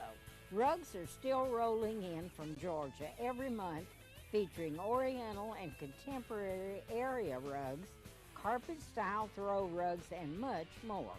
All rugs are sold at the lowest prices possible. Find your rug at Hammer Stores. You don't think it'll happen to you twice. First, it was a fire. My agent was right there and helped me rebuild.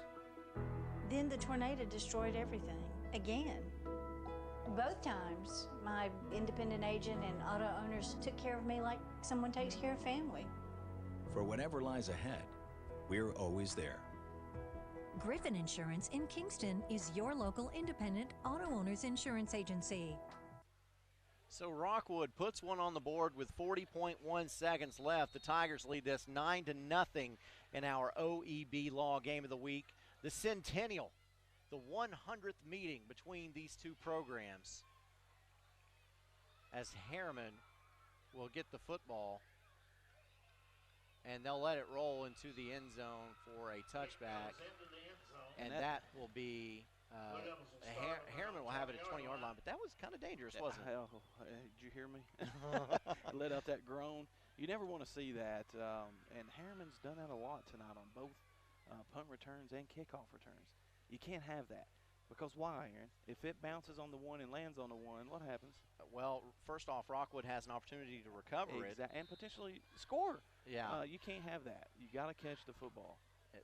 And they say it all the time, it's become cliche, but the football is shaped funny. You never know which way it's going to bounce. Exactly. So that could have bounced back, but as it is, Harriman has it with a Hammers 1st and 10. That's hard to say. Harriman coming out in the pistol set. And some confusion as, do we get a timeout? Rockwood takes the timeout as Harriman was confused, but they'll get the timeout nonetheless. So if you've been thinking about assisted living, the time is now. Now through October 1st, if you move in between these dates, you will receive a $1,000 credit off your move-in cost. Availability is limited, so don't miss out on this opportunity. Contact James, Ben, or Fern to schedule a free tour and join the family at Jamestown Assisted Living. Call 865-376-3030, 865-376-3030. That's Jamestown Assisted Living in Kingston. So, 40.1 seconds left. If you're Harriman, you get the ball to start the second half. What do you do here? I'm running the football, doing what I do. I've got a really special quarterback back there that's not quite comfortable yet. So he's slowly working himself back into it. I'm just running the football, getting in for half. Don't want some crazy turnover here. Frosted the pistol, like you said, hands off, like you said, and some running room now. That's Green Jr. Gets it up to the 32-yard line and picks up a Hammers 1st and 10. Tackled by number 29. So you pick up 12 yards on first down. You still thinking about running this clock out? I'm still running the football. I'm running the football and running the clock out. I try to get the ball off one more time just to keep building that momentum, trying to break a little decent run here, maybe even a long run. But you want to get that momentum, trying to move the ball down the field a little bit before half. So Frost going to drop back and throw. 10 seconds now remaining in this game. Comes under pressure, does find a receiver wide open, and it's dropped again. Kalen Love, and that's one of his best athletes on the team. He's got to be able to come down with that football. Love was on the sideline, would have been able to catch that ball and go out of bounds to stop the clock.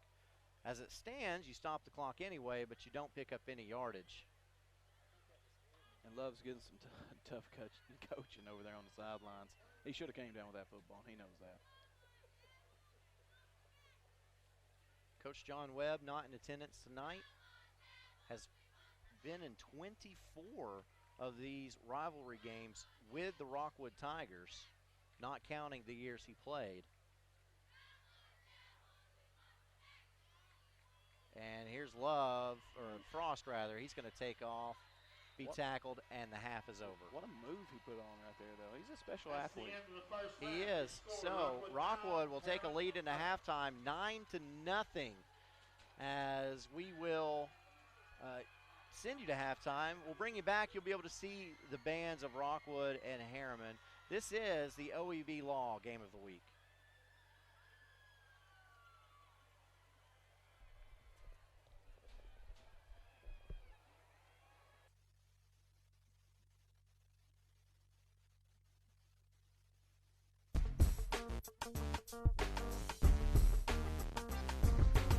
Hi, I'm Nikki. And I'm Emily. And this is your Scoreboard Snack Attack. So this time we are going to be doing a really fun, easy football snack for hosting parties at your house, pickle mozzarella sticks. We're going to go through the ingredients really quick and then we'll get started. So this recipe calls for 8 whole dill pickles, 8 sticks of string cheese, 1 cup of flour, 1 teaspoon of garlic powder, half a teaspoon of paprika, kosher salt, ground black pepper, 3 eggs lightly beaten, 2 cups panko breadcrumbs, and 1 tablespoon of chopped dill for garnish. So now what we're going to do is you're going to take a pickle, you're going to cut off each end, which I've already cut off that end. Then you're going to core out the middle of the pickle. Kind of messy, but it would be really Yes. fun to get your kids involved doing this. Yes, it'd be a very neat project for kids. Just make sure that you have it cored out all the way through to the other end. After you do this, then you're going to take your string cheese and you're going to just put it inside the pickle, which will push the rest of the pickle out. And then with the leftovers on the end, you're just going to cut it off to match the end of the pickle. So after that, then we're going to...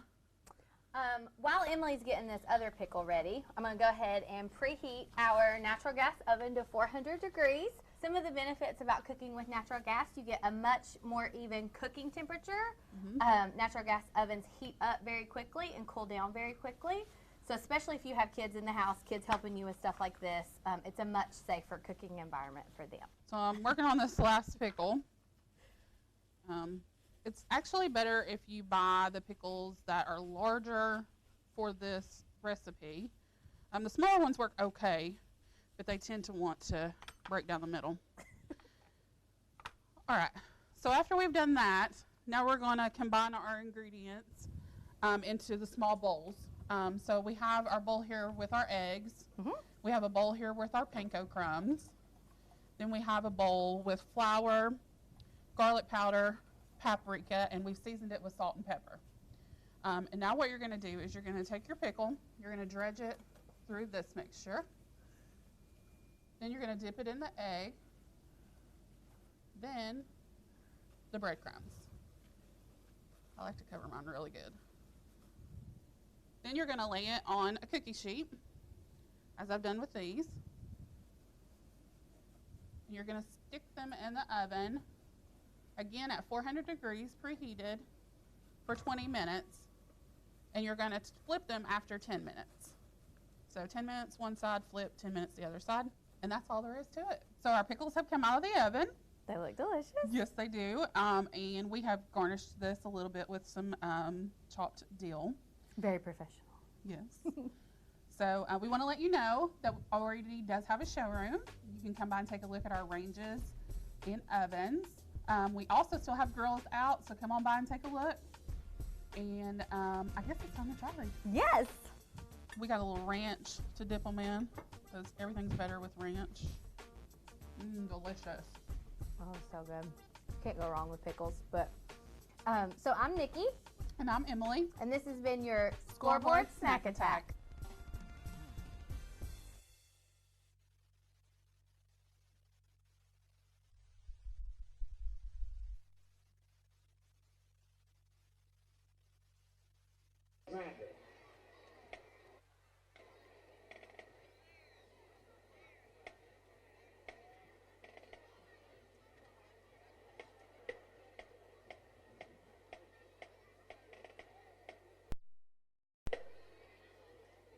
Drum major, is your band ready to take the field in exhibition performance?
Rockwood Tiger Marching Band.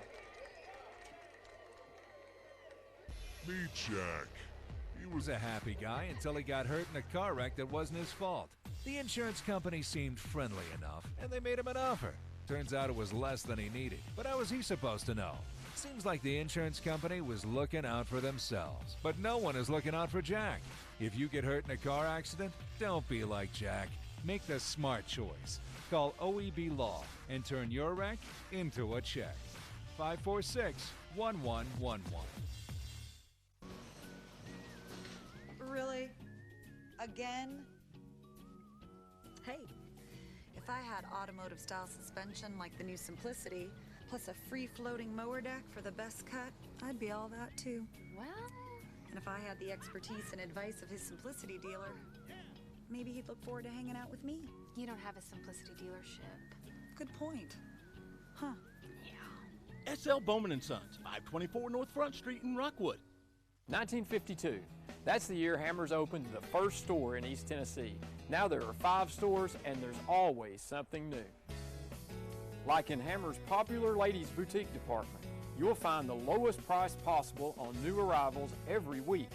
Find similar deals in the men's department and the expanded rug department. Plus, special purchases always offer surprise savings. You never know what you get at Hammers.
The 2019 Harriman Rhapsody in Blue Marching Band.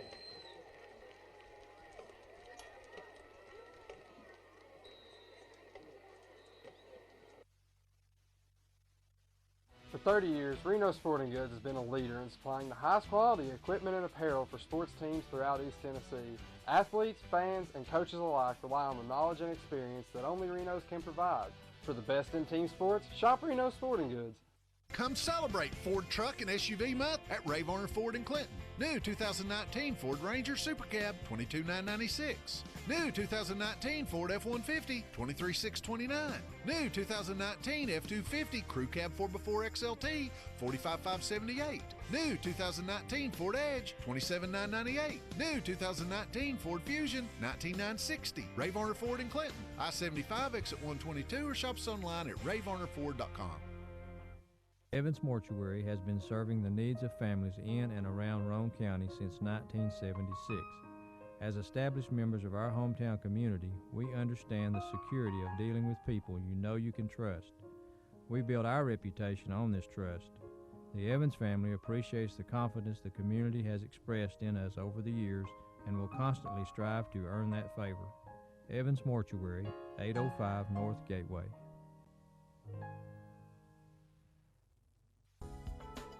Big E's Deli and Market is now open in Rockwood at 326 North Gateway Avenue.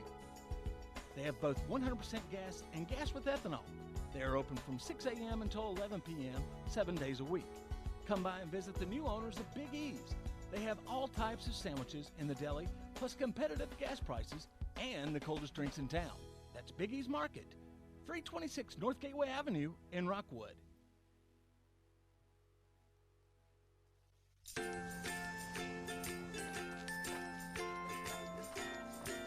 All right, crew, let's get started. All right.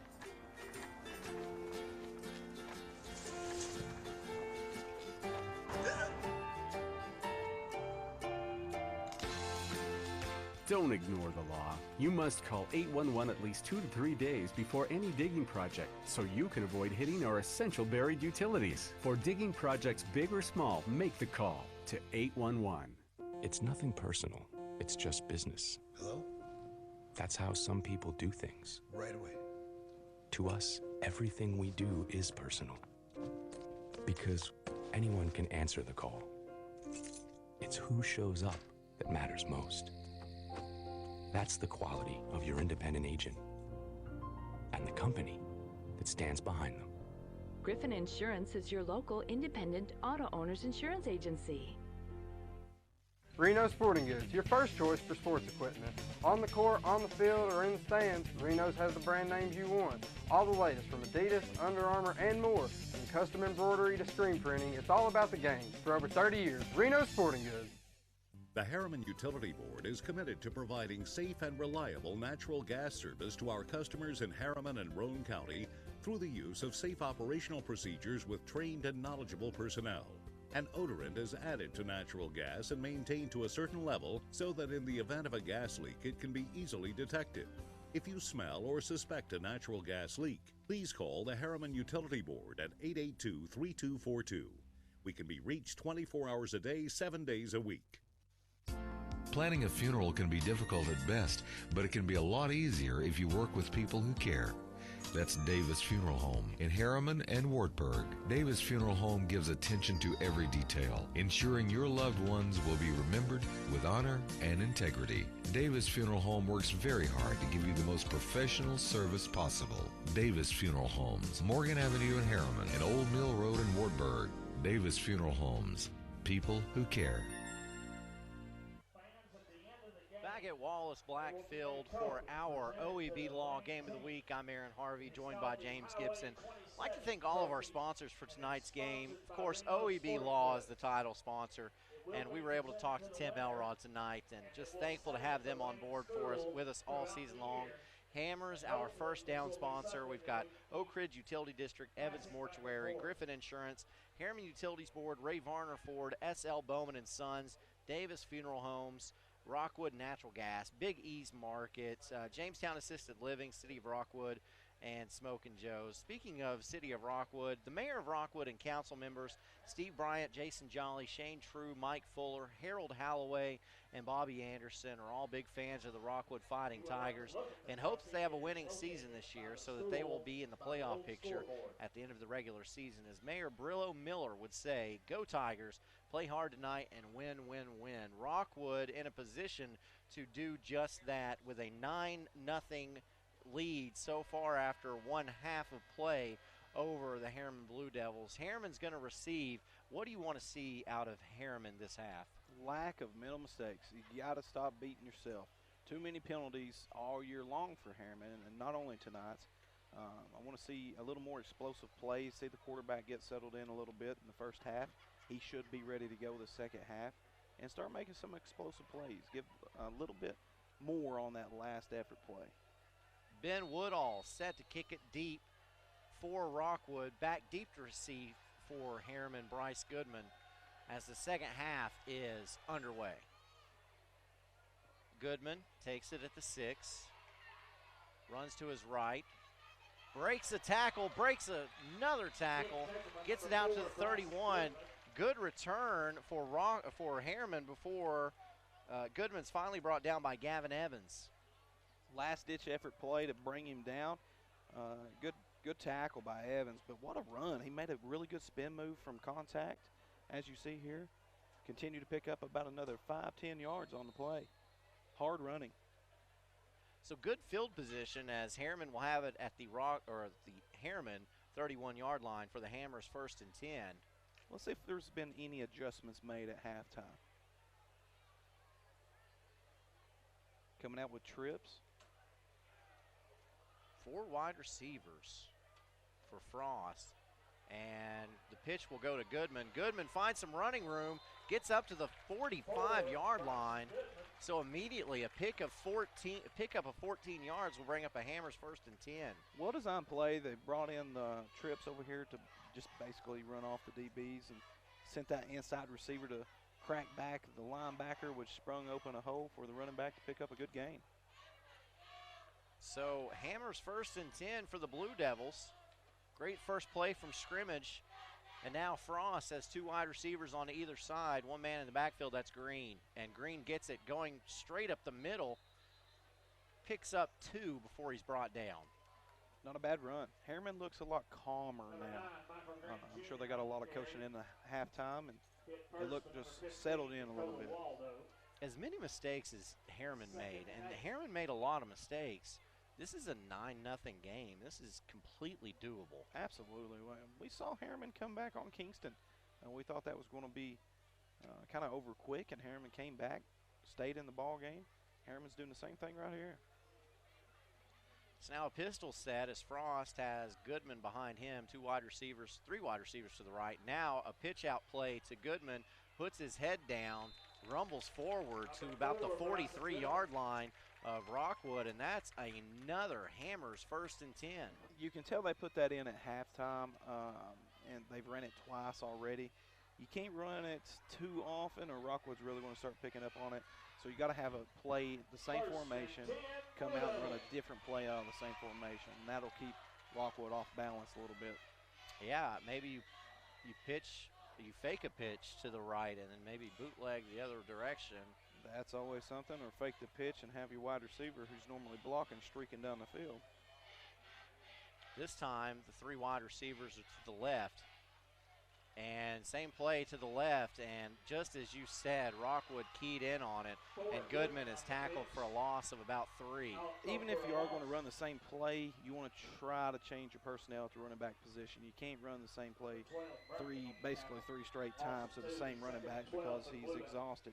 And he didn't have quite the speed that he did on the other 2 plays to pick up a big gain. And Rockwood's seeing the same play. They know what's coming, so counter off of that. And that's Gavin Evans stepping in to make the tackle. 2nd and 12 now for the Blue Devils. 2 wide receivers on either side as Frost lines up in that pistol set again. Fakes a handoff under tremendous pressure, gets the ball out and hits his receiver Goodman in the hands, but the pass ball's incomplete. Would have been a pickup of maybe 3 on the play. And Goodman's been a priority for this coaching staff coming out at halftime to get the ball in his hands. I think he's been targeted 3 times so far in the second half. 3 or 4, I think that's the 4th time. 3rd and 12. Harriman looking to try to keep this drive alive out of halftime. Even with Harriman continuing to sling the football around, Rockwood pretty much staying in that 5-man front. Let's see if they make any adjustments. Looks like they're going with a 4-man front. And now a change of formation. You could catch Rockwood off balance here if you can get a play off. Yeah. And do we have a timeout? We do. Coach Travis Tapp wants a timeout to talk to his Blue Devils. We'll have 3rd and 12 when we get back to the OEB Law Game of the Week. We're sorry this happened to you, and hopefully this check will make things a lot easier. It'll cover your medical bills, auto repair, and we've even given you an allowance to help cover your expenses while your car's getting worked on. All you need to do is sign right here, and we'll take care of everything else. Thank you so much. A smiling cheater is still a cheater. If you want all your money, better call OEB Law and turn your wreck into a check.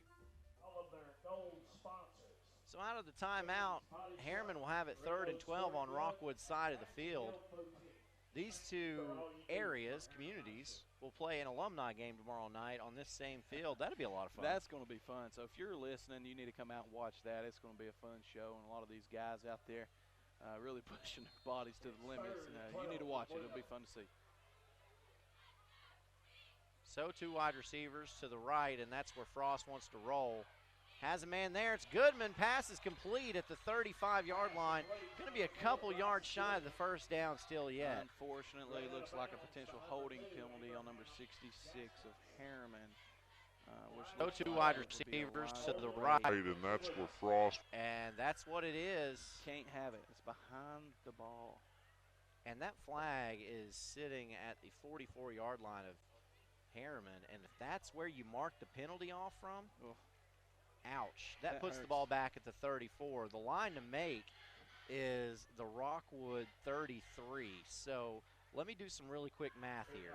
That's 17 plus 15 is 32. Yeah, you got a 3rd and 32 right now. Yeah, you can't have that if you're Elijah Ray. He's one of the most experienced offensive defensive linemen on the field, and he's one of the most talented as well. So he's beating himself up over that a little bit, but got to move forward. It's 3rd and long. Try to make another play. A promising drive for Harriman has a big hill to climb here on 3rd and 32. As we got a screen pass, almost picked off.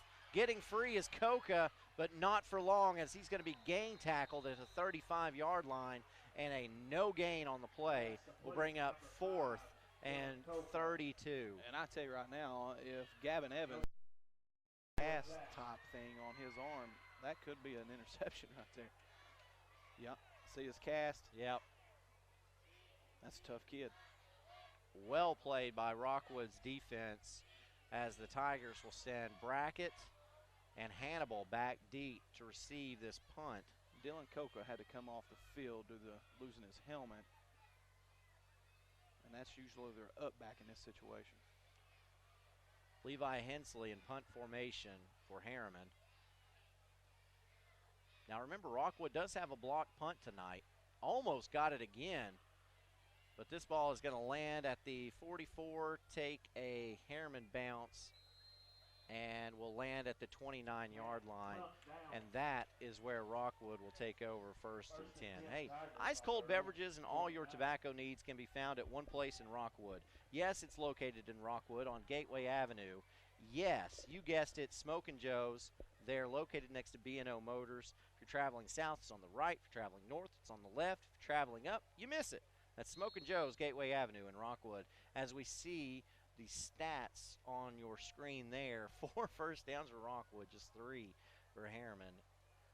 Woo, boy, those are some ugly numbers. It's offensive. It's just lack of offensive production. And look at the penalty yards for Rockwood. You just can't have it. I know John Webb's sick knowing that much. But the time of possession has been dominant for Rockwood, 16 minutes to 7 minutes. And that's why you're looking at a score of 9-0 right there. But got to have more offensive production. We knew coming into this ball game that both clubs didn't have a lot of success offensively this year. So Rockwood trying to change that right here on this drive. So on a Hammers 1st and 10, Rockwood loses, let's call it 4 yards, brings up 2nd and 14. Here's Brackett, pitches out to Waldo around the right sideline. Has a burst of speed and gets to the line to make the 40-yard line. Will bring up a Hammers 1st and 10, but that was a great run by Waldo. It was a great run with even better blocking. When you see on the replay here, you see they really stretched the field, getting a hat on a hat, which provided a really good open lane of running for him. It was a good job all the way around with execution. That's what you look for. Boy, once that hole came open, Waldo hit it. He hit it hard, too. So here's Brackett under center in a wing T formation. Sends a man in motion. That's Hannibal. And pitch goes to Waldo around the left side this time. Looking for running room. He has it.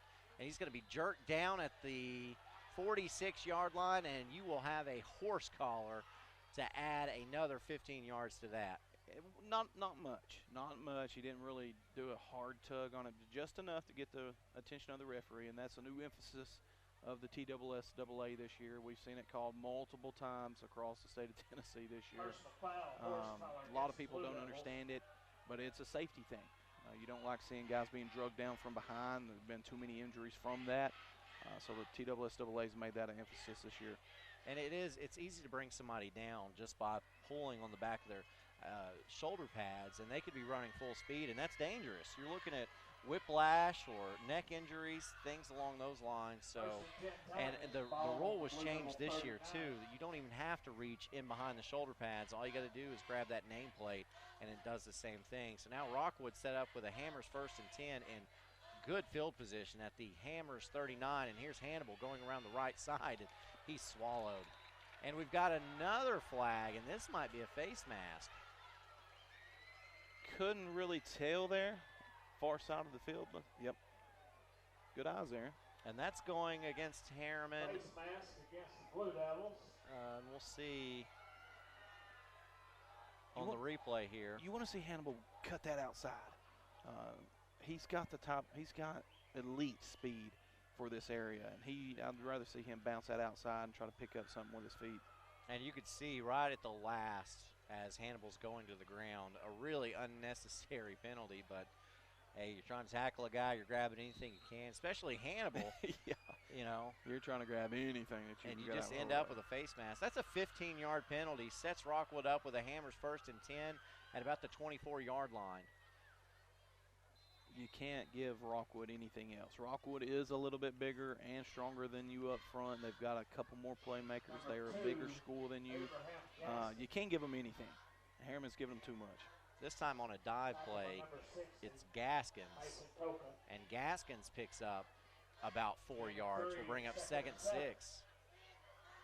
Number 54, Josiah Gilbert, is a specimen there at the offensive lineman. He's 6'3", 280 pounds, a junior, and he's a good-looking football player. And Brackett wants a timeout. So 9-0, Rockwood driving in our OEB Law Game of the Week. First of the half. Clinton. New 2019 Ford Edge, $27,998. New 2019 Ford Fusion, $19,960. Or shop us online at rayvarnerford.com. Come celebrate Ford Truck and SUV Month at Ray Varner Ford in Clinton. New 2019 Ford Ranger Super Cab, $22,996. New 2019 Ford F-150, $23,629. Or shop us online at rayvarnerford.com. Back at Harriman, 9-0 is the Rockwood lead. The Tigers moving the football right down on Harriman. They'll have it 2nd and 6 from about the 21-yard line of the Blue Devils. As the barbecue smoke drifts over the top of the field, what a beautiful scene. We've got a special event here tonight. This ain't just a ball game. This is an event. This is an event. Wing T formation for Brackett. Sends a man in motion, 2 men in motion.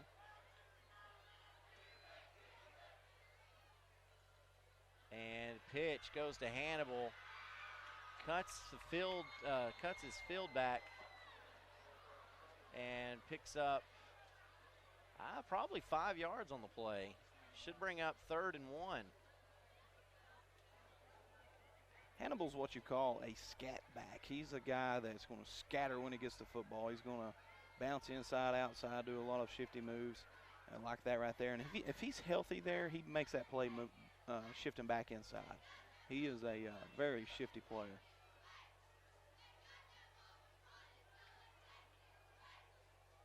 Rockwood putting the big guy back in the formation as a blocker.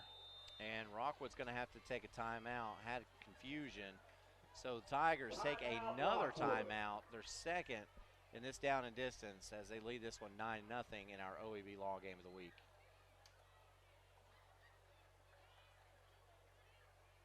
From Georgia with a truckload of throw rugs. That was back in my truck driving days many years ago.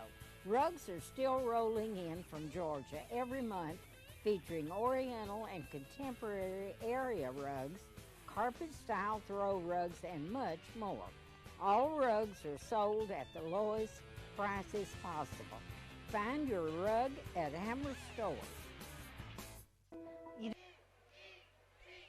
9-0, 4:45 left to go in the 3rd quarter in our OEB Law Game of the Week, the 100th meeting between Rockwood and Harriman in the oldest continuous rivalry in the state of Tennessee.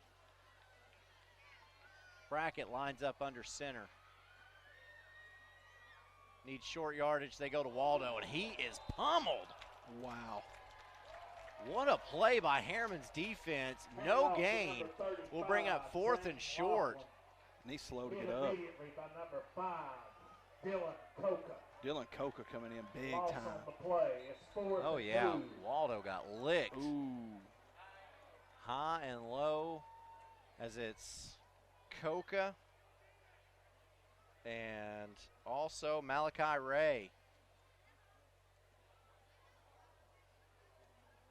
Goodness. Ooh. That is a licking. That is, and he took a hard hit to the outside part of the leg. And you never want to see that because that's potential of a knee injury. And he tried to get up. He felt it. He got back down, and here come the trainers. And that's unfortunate for Rockwood, who has had a lot of injuries this year, especially at the running back position. That was a hard hit. And that's, you know, again, you have a lot of this about concussions and, you know, trying to hit lower and not aim for the head. Well, you also have this thing called knee injuries, and that's where that kind of coincides right there. Coach Travis Tapp comes out to check on the young man.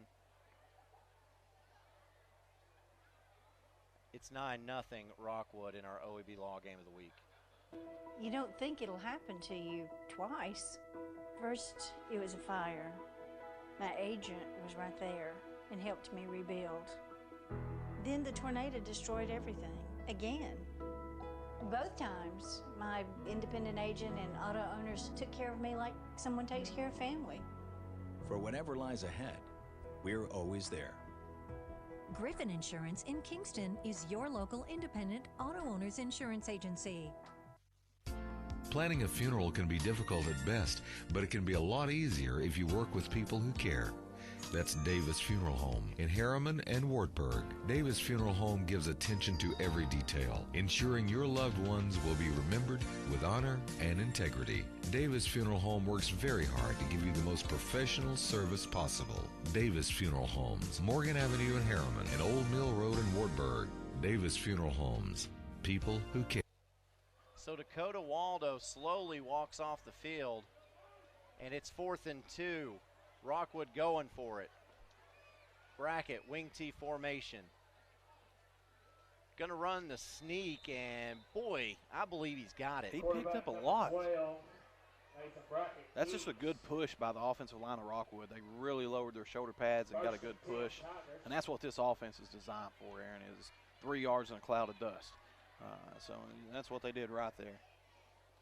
They said, hey, we're a little bit bigger, we're a little bit stronger, we're going to run it right at you. See if you can stop us. So the Tigers keep this drive alive with a Hammers 1st and 10. Ball is spotted at about the 13-yard line. Can pick up another first down just inside the 4. Big number 54, Josiah Gilbert in the backfield at the fullback position. Let's keep an eye on him. Hannibal gets it, runs behind him, and doesn't pick up much. Did you see that block by number 54, Josiah Gilbert? Again, 6'3", 280, and he came down through there full speed.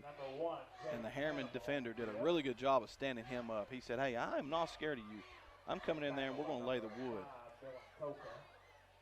And that's Harriman Rockwood. That's a 100-game rivalry right there.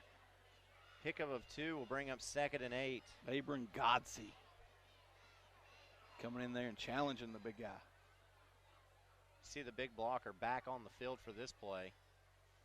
Handoff, left side. Ball gets to about the 9-yard line.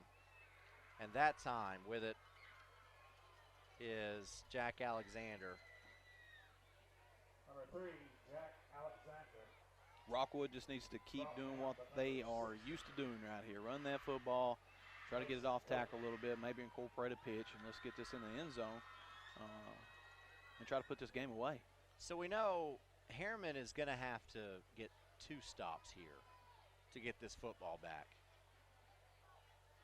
Harriman needs every defensive big play they can get right here. They've got to keep Rockwood out of this end zone. And here's a pitch. It's Worthy. Worthy back into the game. Makes a man miss. Gets down to, is he in? Touchdown, Rockwood. What a run. Octavius Worthy would not be denied. 6'1", 195 junior. He is a big running back, and he's been a workhorse all year long for him. But we do have a flag on the play. And it looks to be potentially on Rockwood again. Again, this you can't be overstated enough, not having your head football coach out there. Woodall is on to attempt the extra point. We'll see. Here it is, dead ball. Personal foul on Harriman. Spoke too soon. So the touchdown is good, and I believe they'll tack that on the kickoff. It looked like a potential call on both teams there, wasn't it? Offsetting penalties? I quit watching after he called that on Harriman. But now we have a flag on the play. I saw that one. It is a offside on Harriman.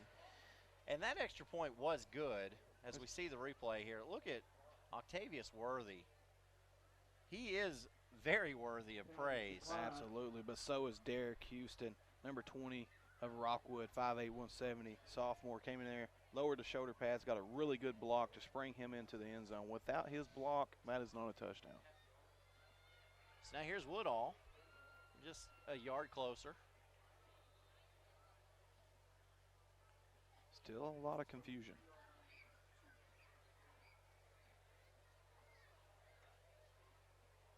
And Rockwood declines the penalty. And all that does is It keeps the familiarity there. That's all it does. That's all.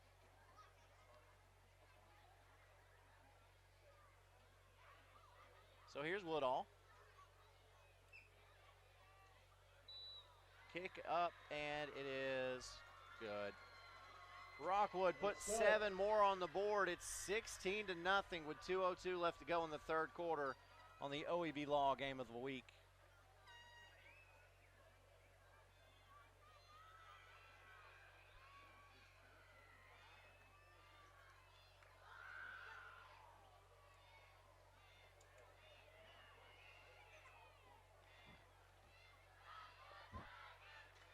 Reno Sporting Goods, your first choice for sports equipment. On the court, on the field, or in the stands, Reno's has the brand names you want. All the latest from Adidas, Under Armour, and more. From custom embroidery to screen printing, it's all about the game. For over 30 years, Reno Sporting Goods.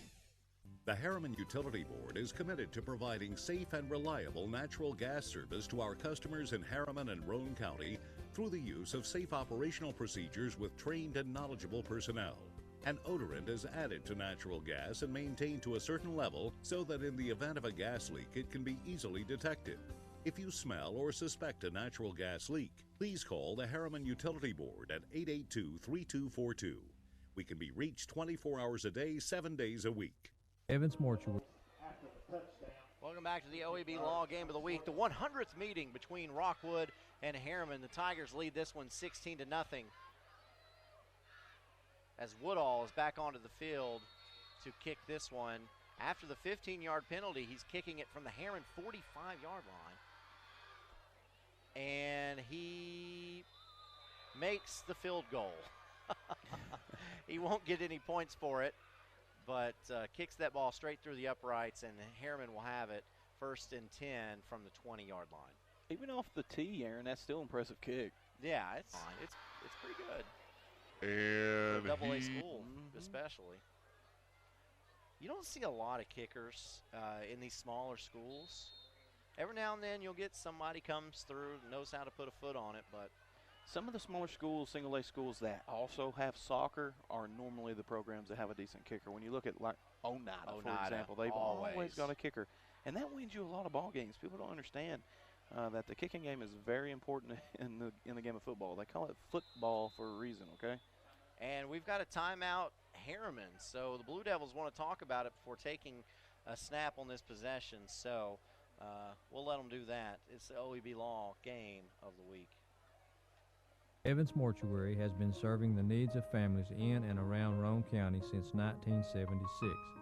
As established members of our hometown community, we understand the security of dealing with people you know you can trust. We build our reputation on this trust. The Evans family appreciates the confidence the community has expressed in us over the years and will constantly strive to earn that favor. Evans Mortuary, 805 North Gateway.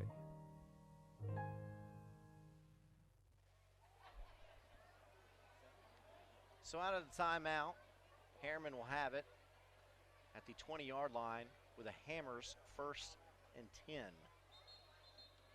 Harriman's got to have some success on this drive because the clock is becoming your enemy. You've got to get the ball moving. Still just a 2-possession game. It is, but with a lack of success of Harriman's offense all year long, you start to worry a little bit if you're a Harriman fan. So Frost in the backfield, 3 wide receivers to the right. Frost in trouble, sacked. And you know who that was, don't you? Josiah Gilbert coming in big time for the sack. He had a lot of good hand movement on that play, and he got after the quarterback, and quarterback started to scramble, and he took him down. That's a loss of 13 yards. We'll bring up 2nd and 23. He had time to get rid of that football.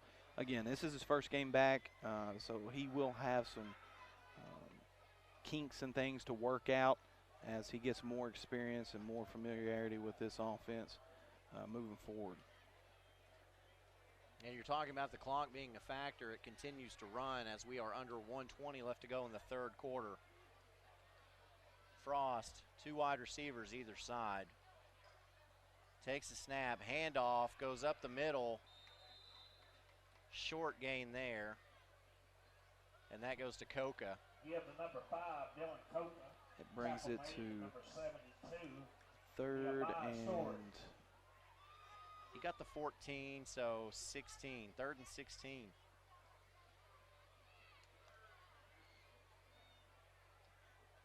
This quarterback's dangerous. If he can get an open wide receiver, he can put the ball in his hands.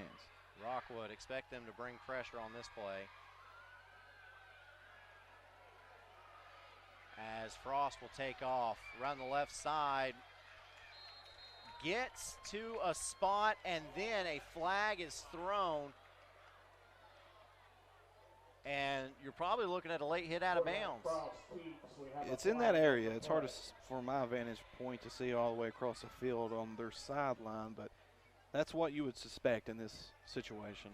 And they will say that Frost is short by about 3 yards. So if this is a penalty on Rockwood, it's a huge one. The officials are talking about it. From the mark of the spot, foul.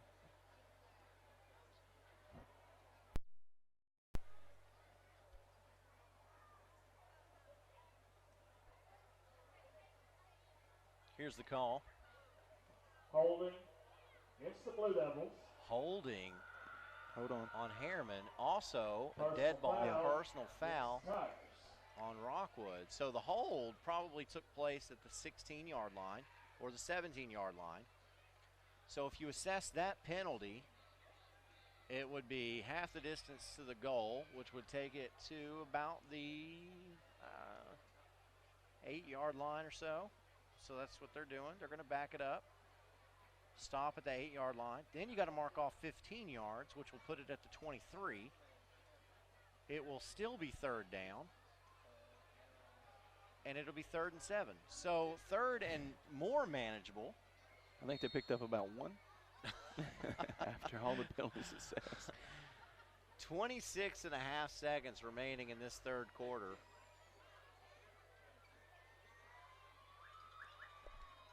As we see on the replay, that I'm not so sure there was a lot there. Let's see. He's out of bounds now. Yeah, it's really late, but he didn't really touch. There's not much. Yeah, there's not much he could do in that situation. He pulled up, and a little questionable call there, but you always got to be thinking about the player safety. So. And then on 3rd down, Harriman tried running their play and jumps off sides. So you went from having a 3rd and 7 to about having a 3rd and 12, close to a 3rd and 13. You're shooting yourself in the foot. Starting to see why Travis Tapp is bald. Only joking. Now 5 wideouts, empty backfield for Frost, and the snap goes over his head. He goes to retrieve it and falls down. Is it going to be a safety? It's close. He's marking him at the 1. Oh my gosh, that's not even the 1. That's the 1-inch line, and that's going to be the final play of this 3rd quarter, most likely, unless we get a timeout. Look at this replay.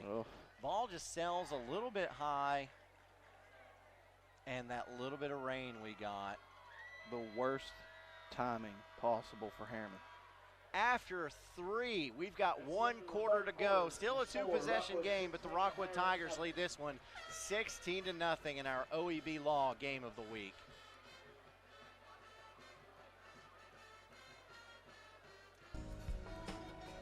Big E's Deli and Market is now open in Rockwood at 326 North Gateway Avenue. They have both 100% gas and gas with ethanol. They are open from 6 a.m. until 11 p.m., 7 days a week. Come by and visit the new owners of Big E's. They have all types of sandwiches in the deli, plus competitive gas prices and the coldest drinks in town. That's Big E's Market, 326 North Gateway Avenue in Rockwood.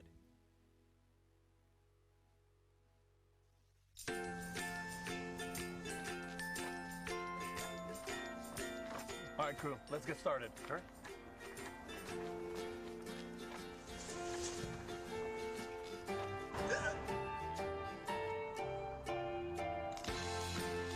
Don't ignore the law. You must call 811 at least 2 to 3 days before any digging project so you can avoid hitting our essential buried utilities. For digging projects big or small, make the call to 811.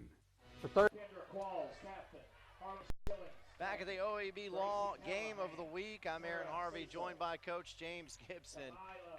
Harriman in a precarious position as the ball is marked at about the 1 or 2 inch line, and the Blue Devils are going to have to punt this ball out of here, and they're going to be deeper than they were when Rockwood got that block in the first quarter. Yeah, this is danger territory again, and I can just see nightmares from earlier for Harriman. In this situation, it's almost safer just to take the safety and live to fight another day here.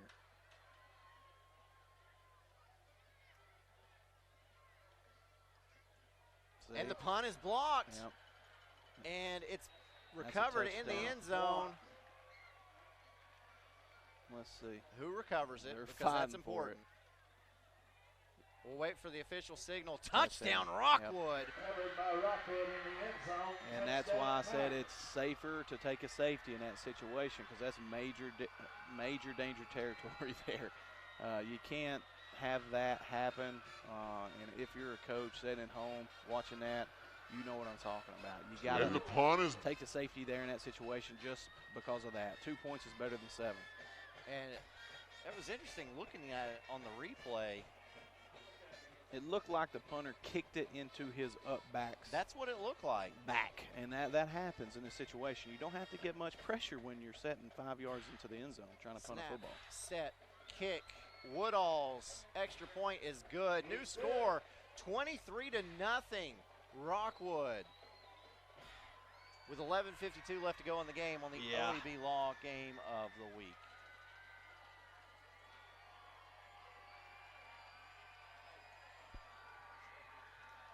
Kicked it right into Dylan Coca's back, and that's unfortunate, but that happens in those tight spaces like that. You never want to see that as a football coach, because it changes a lot of things up. It can change the momentum of a game. It has a huge impact on the game, and it should have been 2 points, and now it's 7. So the mayor of Rockwood and council members are very happy right now. They are Steve Bryant, Jason Jolly, Shane True, Mike Fuller, and Harold Holloway, and Bobby Anderson. And they're all big fans of Rockwood and hope they have a winning season this year so that they will have a playoff chance at the end of the year. As Mayor Brillo Miller would say, go Tigers, play hard and win, win, win. And Harriman is going to have to try to get something going on offense. Woodall's kick taken by Goodman at the 15. Goodman up to the 30 and down to the 35. Another good return by Goodman. Sets Harriman up with pretty good field position at the 35, where they will have a Hammers 1st and 10. Now let's see what Harriman does here to try to move the football, start having some success offensively. And you would think spreading the field against this Rockwood defense should have some success, but they look like they've changed up the quarterback here. Kylan Love is in at quarterback, and Frost is out as a wideout. Watch for some trickery. And Love immediately hits Frost, spins out of bounds, and is down at the 42-yard line. Pickup of 8 or 7 on first down. And Frost is such an athlete. He could play any position on the football field. Running back, wide receiver, any skill position. As you see here, he catches. He tries to spin just a little too early. You got to be careful in that situation because you'll take a helmet right to the middle of the back, and that never feels good.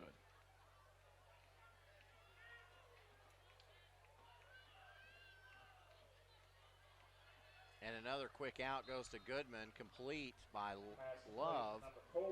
And a pickup of 3 will bring up 3rd and 1. Interesting choice to choose to throw with the backup quarterback. Now, granted, he's played 5 games at the quarterback position, but number 8 is definitely the stronger thrower of the 2 quarterbacks. But Love will make some dangerous moves with his athleticism.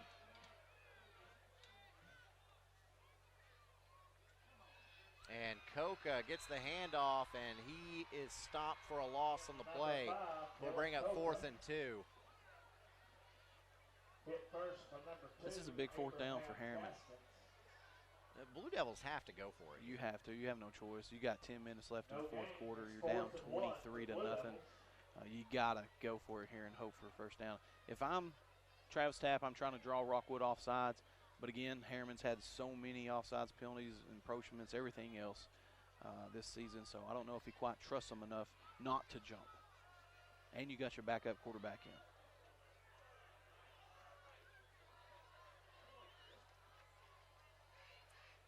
Love takes a snap, looks, takes off with it around the right side. He's got the first down and more. Love keeps, runs out of bounds. They're going to give him the 48, and the Hammers 1st and 10. He just brings a lot more speed at that position. When he runs the football, he runs the football well. And it's a heads-up play, picking up the first down.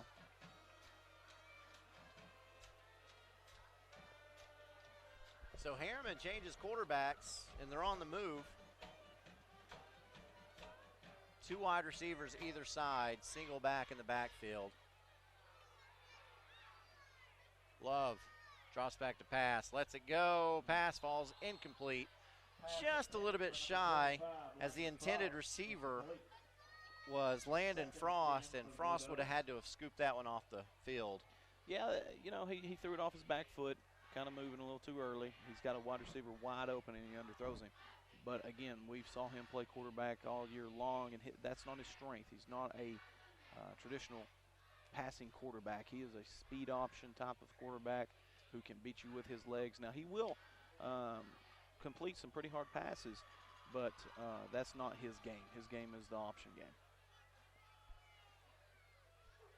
2 wide receivers either side again, as Love is in the pistol set. 5-step drop, lets it go way downfield. He's got Frost there. Frost waits for the football, and it's batted around and falls incomplete. Frost had to adjust himself and not able to get that completion as Brackett was on the coverage. He drops back, keys his wide receiver the whole time, and he throws it up. He gives his wide receiver an opportunity to make a play, and he had position. Frost had position to make a play on that ball, and unfortunately, he just couldn't come down with it. And that was actually Fickey on the coverage. So 3rd and 10.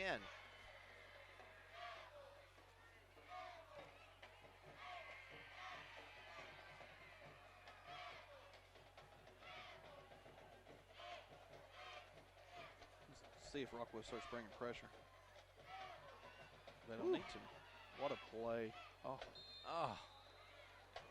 Love was under complete pressure the entire time. Tried to find Koka. Koka thought that ball wasn't going for him as it sails out of bounds. But look at this pressure that Love has to get away from. Just great athleticism, just being able to get away from the pressure of Josiah Gilbert coming in pretty hot. And now Hensley will come on, as it looks like Harriman's going to punt this football away. I say looks like it because I wouldn't be surprised to see a fake in this situation. Yeah, Rockwood electing to keep their starting defense on the field.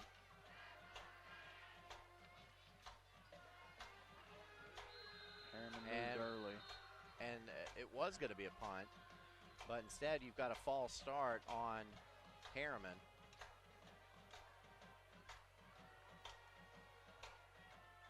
So that'll back it up, make it 4th and 15. False start against the Blue Devils, 5-yard penalty remaining, 4th down.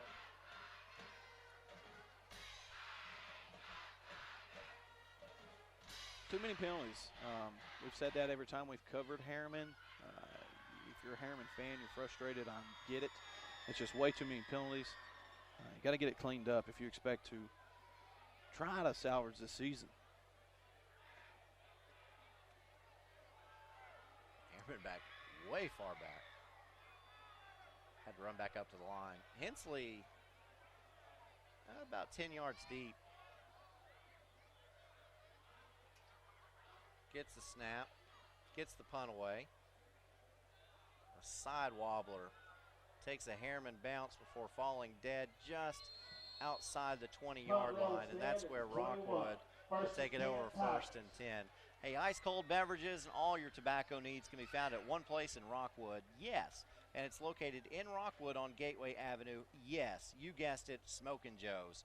Located by B&O Motors. If you're traveling south, it's on the right. If you're traveling north, it's on your left. If you're traveling up, you're going to miss it. Smokin' Joe's, Gateway Avenue in Rockwood.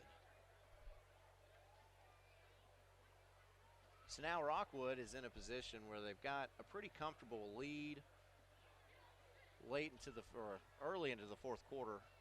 You're in a position where you just kind of want to try to run the football. You do, and that's what Harriman does, or Rockwood does. So that's danger territory. And there's Worthy Harriman breaking tackles again, and I believe we're going to have another face mask. Too many, and Coach Tapp over there just shaking his head, frustrated. Too many penalties, and he knows it. Worthy's face mask got swiped right about the time that penalty was thrown, so I believe it's going to be a face mask. And it is.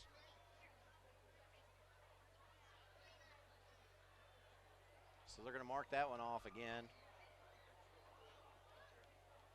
Ooh, that's an incidental. So that's only a 5-yard penalty.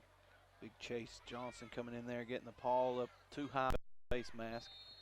It just can't have it. It is an automatic first down, however. So a Hammers 1st and 10 for the Rockwood Tigers at the 31-yard line. Clock running. Rockwood not in any kind of hurry at all.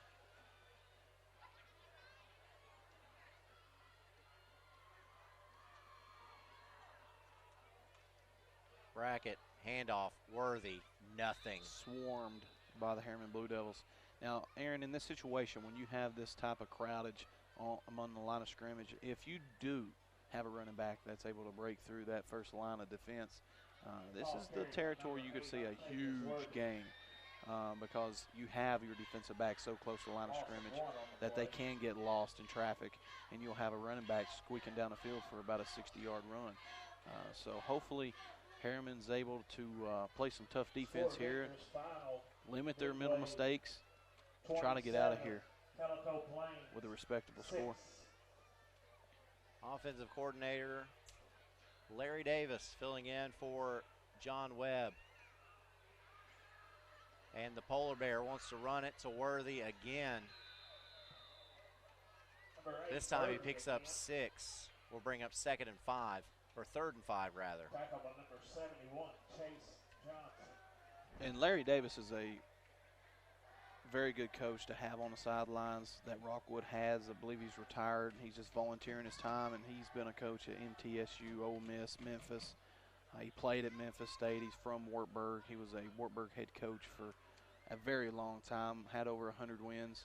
And he's a old school coach, and he's ran this offense his entire career. So that's a valuable individual for Rockwood to be able to have. Same formation. I'd expect the same play. And it is a handoff to Worthy, and Harriman was waiting for it.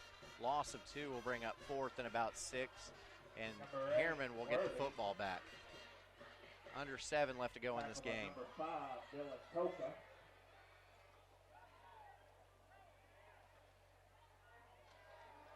Number 35, Harriman did a good job of breaking in there and getting his hands around him, stopping him for a loss. That's Malachi Ray. Said his name a couple times tonight as well.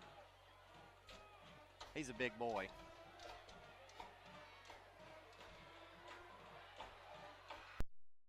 Brackett back to punt for Rockwood. If I'm Brackett, I'm kicking it as far out of bounds as I can down here.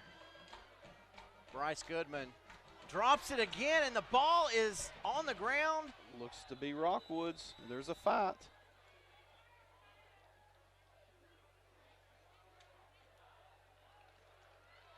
It is Rockwood football. Goodman, for all the good that Goodman does, he has a tendency to do this. That is his 2nd muff punt tonight. Can't have it. And number 29, Ben Woodall, coming up with a football for Rockwood. It's a heads-up play. Just unfortunate for the Harriman Punt returner, it's been sloppy special teams all night long for Harriman, letting too many balls bounce in front of them or bounce behind them, bouncing around close to that end zone area. And you just can't have that. You can't win football games with sloppy special team play. So Rockwood comes out in a different formation now, wing T, and handoff goes to Hannibal. Hannibal is going to be tackled, a huge loss on the play. That's not what you want Hannibal doing. He is your scat back. He's the guy you want to run full speed to the sideline and try to break it up, not dance around too much in the backfield because you have plays like that. Loss of 7 will bring up 2nd and 17. That big offensive line for Rockwood on the screen now. They are some big kids for AA football with the likes of number 69, Jackson Kelly, 6'6", 315 pounds, and he's only a junior. This kid's only going to get bigger. Big-time player for Rockwood next year. Handoff goes to Worthy this time, up the middle, and maybe gets to the line of scrimmage. We'll bring up 3rd and long. And all these Roane County teams, in my opinion, in 2019 are very similar in a lot of ways. As you see on the replay here, good hard run. He's got to get a little bit lower. Harriman doing a good job swarming to the football. But all these Roane County teams are very similar in a lot of none of them is giant leaps and bounds better than the other. Oliver Springs looks to be a little bit better than most of the Roane County teams right now. So I'm anxious to see how this season turns out for Roane County football. And Malachi Ray is down for this Harriman football team. You never want to see a lineman go down with a leg injury. No, and that's one of the best players on the Harriman football team. He's been everywhere. He does everything for Harriman. So that's a big loss if he does end up with an injury here. 23-0 Rockwood leads this one. This is the OEB Law Game of the Week. For 30 years, Reno Sporting Goods has been a leader in supplying the highest quality equipment and apparel for sports teams throughout East Tennessee. Athletes, fans, and coaches alike rely on the knowledge and experience that only Reno's can provide. For the best in team sports, shop Reno Sporting Goods. I am a Simplicity dealer. This business is my life, my career. If you need a new mower, I'll help you choose the model that will make your property look its very best, and even let you take a test drive. When it does need service, you can rely on my factory service training and genuine parts. Because I don't just sell products, I build relationships. I am a Simplicity dealer. S.L. Bowman & Sons, 524 North Front Street in Rockwood. Is underway. 35, Malachi Ray second up on play. So Malachi Ray not putting any pressure on his left leg, having to be helped off the field. We certainly hope that he's okay. In our OEB Law Game of the Week, Rockwood with the football, 3rd and long, under 5 minutes left to go in this, the 100th meeting between Harriman and Rockwood. Give a special shout out to Rockwood Police Department, Harriman Police Department, Harriman Emergency Services. They've done a great job tonight with this crowd and this huge event here in Roane County.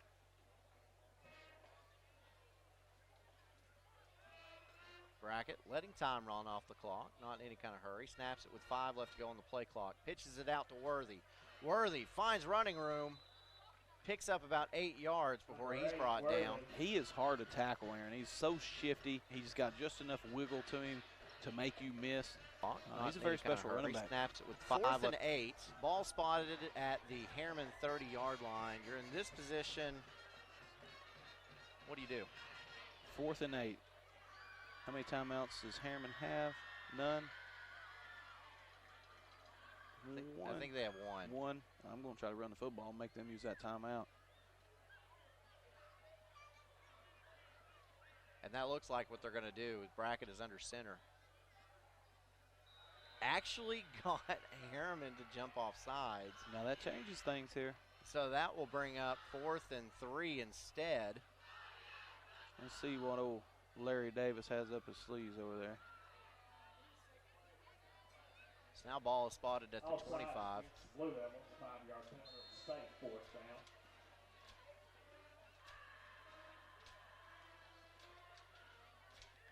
With as undisciplined as Harriman's been all year long, I'd go. forward on 2 again here and just see if you can't get them to jump again.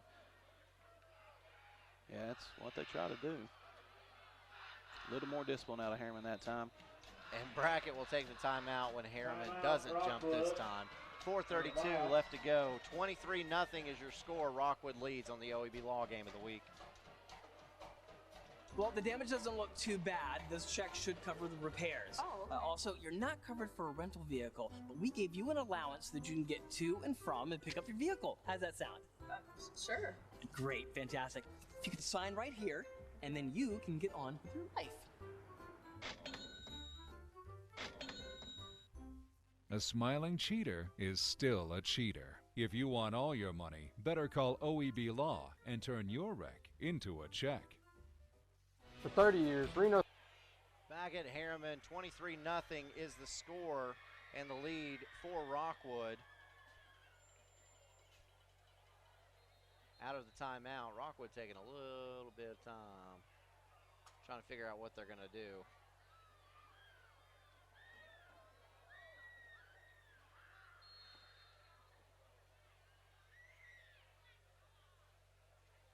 I don't think Rockwood knows what they're going to do just yet. Just keep doing what you've done all day. Brackett back onto the field, wing T formation. Don't overcomplicate it. Gaskins in the backfield.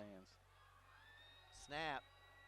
Crossbuck play. Worthy breaks free. 10-5. Touchdown, Tigers. Good play call. And that was what you called earlier when you said if you can get into that second level of the defense, you can break off a big one. You sure can, and that's a great play call by the offensive coordinator. It's just a counter isolation type play. You busted up the gut, and there's no defensive backs there for Harriman, and you just make them pay. Big long run. So Woodall on to attempt the extra point. It's up. And it's no good. So the score will remain 29-0. Boy, the mayor of Rockwood and council members, they're happy right now. Steve Bryant, Jason Jolly, Shane True, Mike Fuller, Harold Holloway, and Bobby Anderson. They're all big fans of these Rockwood Fighting Tigers and hope they have a winning season this year so that they will be in the playoff picture at the end of the regular season. As Mayor Brillo Miller would say, go Tigers, play hard, and win, win, win.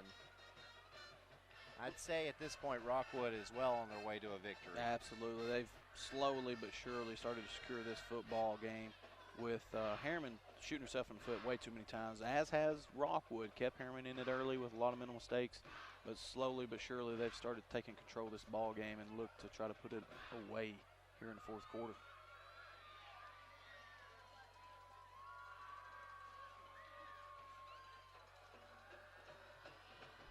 I want to see Harriman have a little spark here. Let's try to get a big play, show some emotion, start building off some positive energy. Woodall's kick is going to hit the turf and go out of bounds. And again, I know that's just got you all full of anxiety when you see that right there. It does. As a football coach, I just want to pull my hair out. You've got to catch that football. Turn there. You want to try to bounce it out at least to the 30. That's a good field position to catch the football and try to return. And when Goodman has returned, he's gotten some good returns. He really has. He's just got to focus on catching the football first and then running, and he'll, making the catches. He's a little hesitant right now to put his hands on the ball. He just looks a little uncomfortable. So as a coaching staff, you've got to identify that a little earlier and make a swap at that position. To make sure that they understand, hey, you got to catch the football or you're going to be standing beside me. So Coach Travis Tapp running out of options here as the time on the clock is not his friend, and we have another new quarterback into the game for this Harriman team, and the Blue Devils want a timeout. So Coach Travis Tapp doesn't like what he sees. He's going to talk about it on the OEB Law Game of the Week. Goods has been a leader in supplying the highest quality equipment and apparel for sports teams throughout East Tennessee. Athletes, fans, and coaches alike rely on the knowledge and experience that only Reno's can provide. For the best in team sports, shop Reno Sporting Goods. Evans Mortuary has been serving the needs of families in and around Roane County since 1976. As established members of our hometown community, we understand the security of dealing with people you know you can trust. We build our reputation on this trust. The Evans family appreciates the confidence the community has expressed in us over the years and will constantly strive to earn that favor. Evans Mortuary, 805 North Gateway. Back at Harriman, 29-0 is your score. Harriman has the football, and now Tadarius Boyd has entered the game at quarterback as Harriman getting some fresh players into the game. Boyd, handoff, up the middle.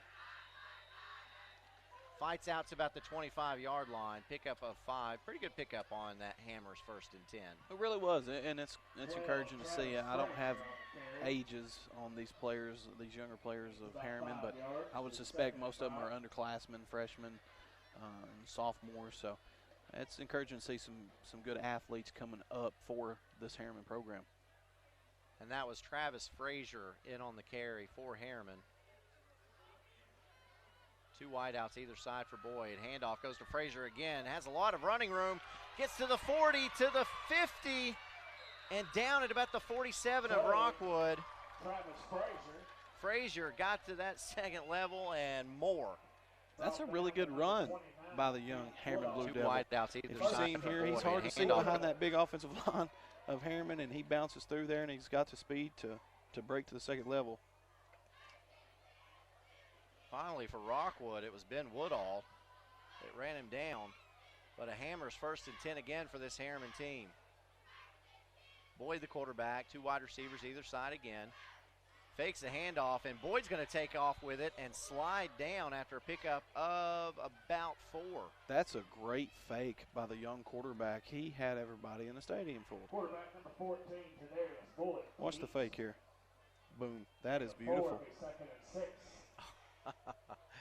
You saw Derek Houston for Rockwood in the backfield chasing the runner, and Boyd ran right by him. It was a really good job, really good fake. I'd like to see him, instead of going down there, let's try to pick up a little extra yardage in this situation. But overall, great play. Boyd is going to throw on this down, and pass falls well short, trying to hit his wide receiver, Camion Campbell. Campbell, incomplete.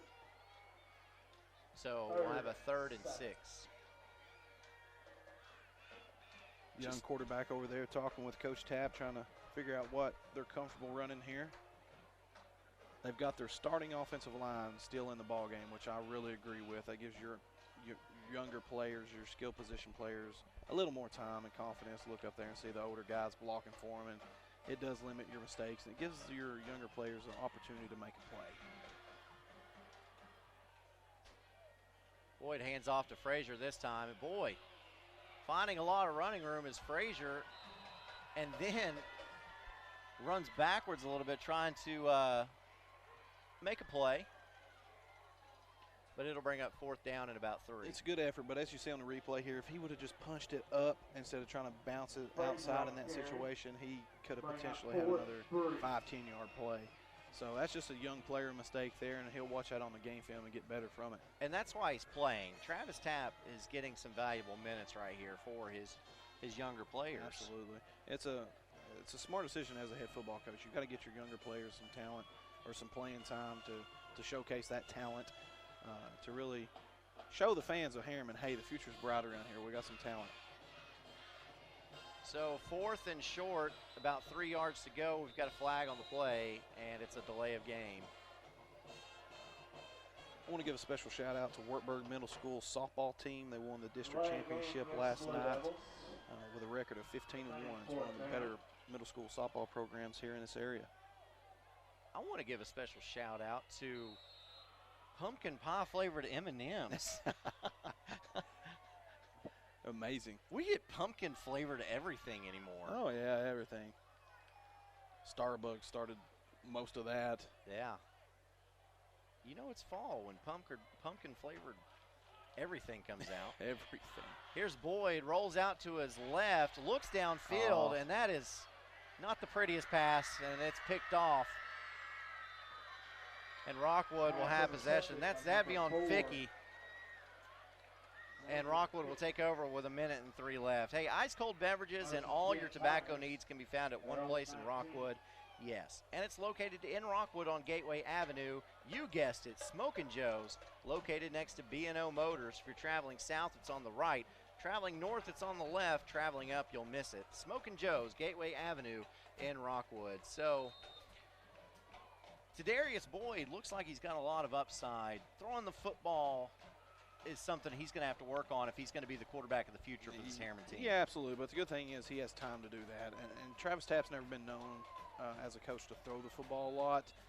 But I think the future's bright in that area. So he needs to get these young players of Harriman more experience, more time throwing the football, doing a lot more 7-on-7. And I think you could really start having some success here more at the Harriman High School level with spreading the field with these special athletes that they have. John Webb can breathe easy as his Tigers are going to get a win without him, as Brackett is just in victory formation with this one winding down.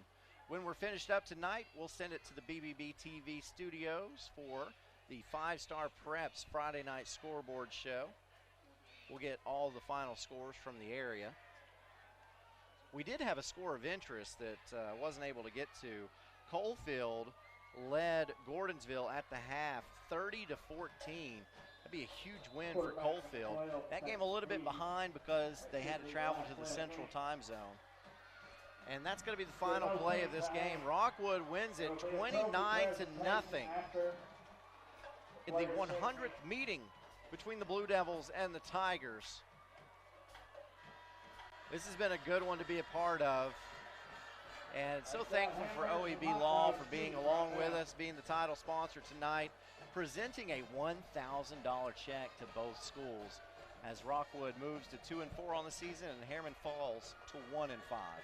Yeah, it's not the season you expected out of the Rockwood program or a Harriman program. There's very rich in history and tradition, so they got a long way to go. As Harriman tonight had over 128 yards and penalties. Rockwood was around 100 yards and penalties, but the storyline is the total yards. Rockwood had 216 total yards to Harriman's 78. And we said that was going to be a big point of emphasis tonight was the lack of offensive production out of this Rockwood team this year. So it was good to see Rockwood actually start having some success offensively here tonight. And hopefully Harriman bounces back. They had a couple tough injuries. We'll be praying for those kids and hope for a quick return.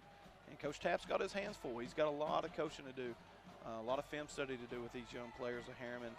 A good job of Rockwood responding well with Coach Webb not on the sidelines. And this could be a turning point for this Rockwood program. Get squeaking out this win over Harriman. I saw the shirts on social media of Rockwood fans. They had a spider web, and it said free Webb. Make no mistake, Rockwood fans, Webb is now free. He will be available to coach this Rockwood team moving forward. As you see the Tigers on the field and holding up the big trophy. Understatement, big. That is a massive trophy. That is a massive trophy. It looks 6 foot tall. To signify a win in the longest rivalry in high school football in Tennessee. So your final thoughts, if you're let's say John Webb in this situation, you'll talk to your team the next time you talk to them. What do you tell them after this win? Way to respond. We made too many mistakes, and he's going to have a lot of coaching to do on his hands there at Rockwood. He's got a lot of talent and a lot of injured players and banged up players, but expect John Webb to get the most out of his players. And this could be a turning point for the Rockwood program. They will bounce back. They've learned from this. They got to win over a big county rival. So look for them to start moving along a little bit stronger here in the second half of the season. Harriman, we got a lot of work to do. We saw them twice already this year, and they've struggled both times. The only success they've had so far has been against a weaker opponent in the Sunbright Tigers, and they hung 45 on them. So they've got a lot of work to do. They got to get in there in the classroom and start to really understand the game of football all the way around and what it takes to win. So look for Travis Tapp to get that going and start to bounce back the second part of this season. You said twice we've seen this Harriman team. You meant thrice. Thrice. 3 times. Yeah, we've seen this Harriman team 3 times, and man, I tell you, if they can get their quarterback Bradley Frost up full speed, he did have a shoulder injury, and that's a tough one to come back from if you're a quarterback. So it really is.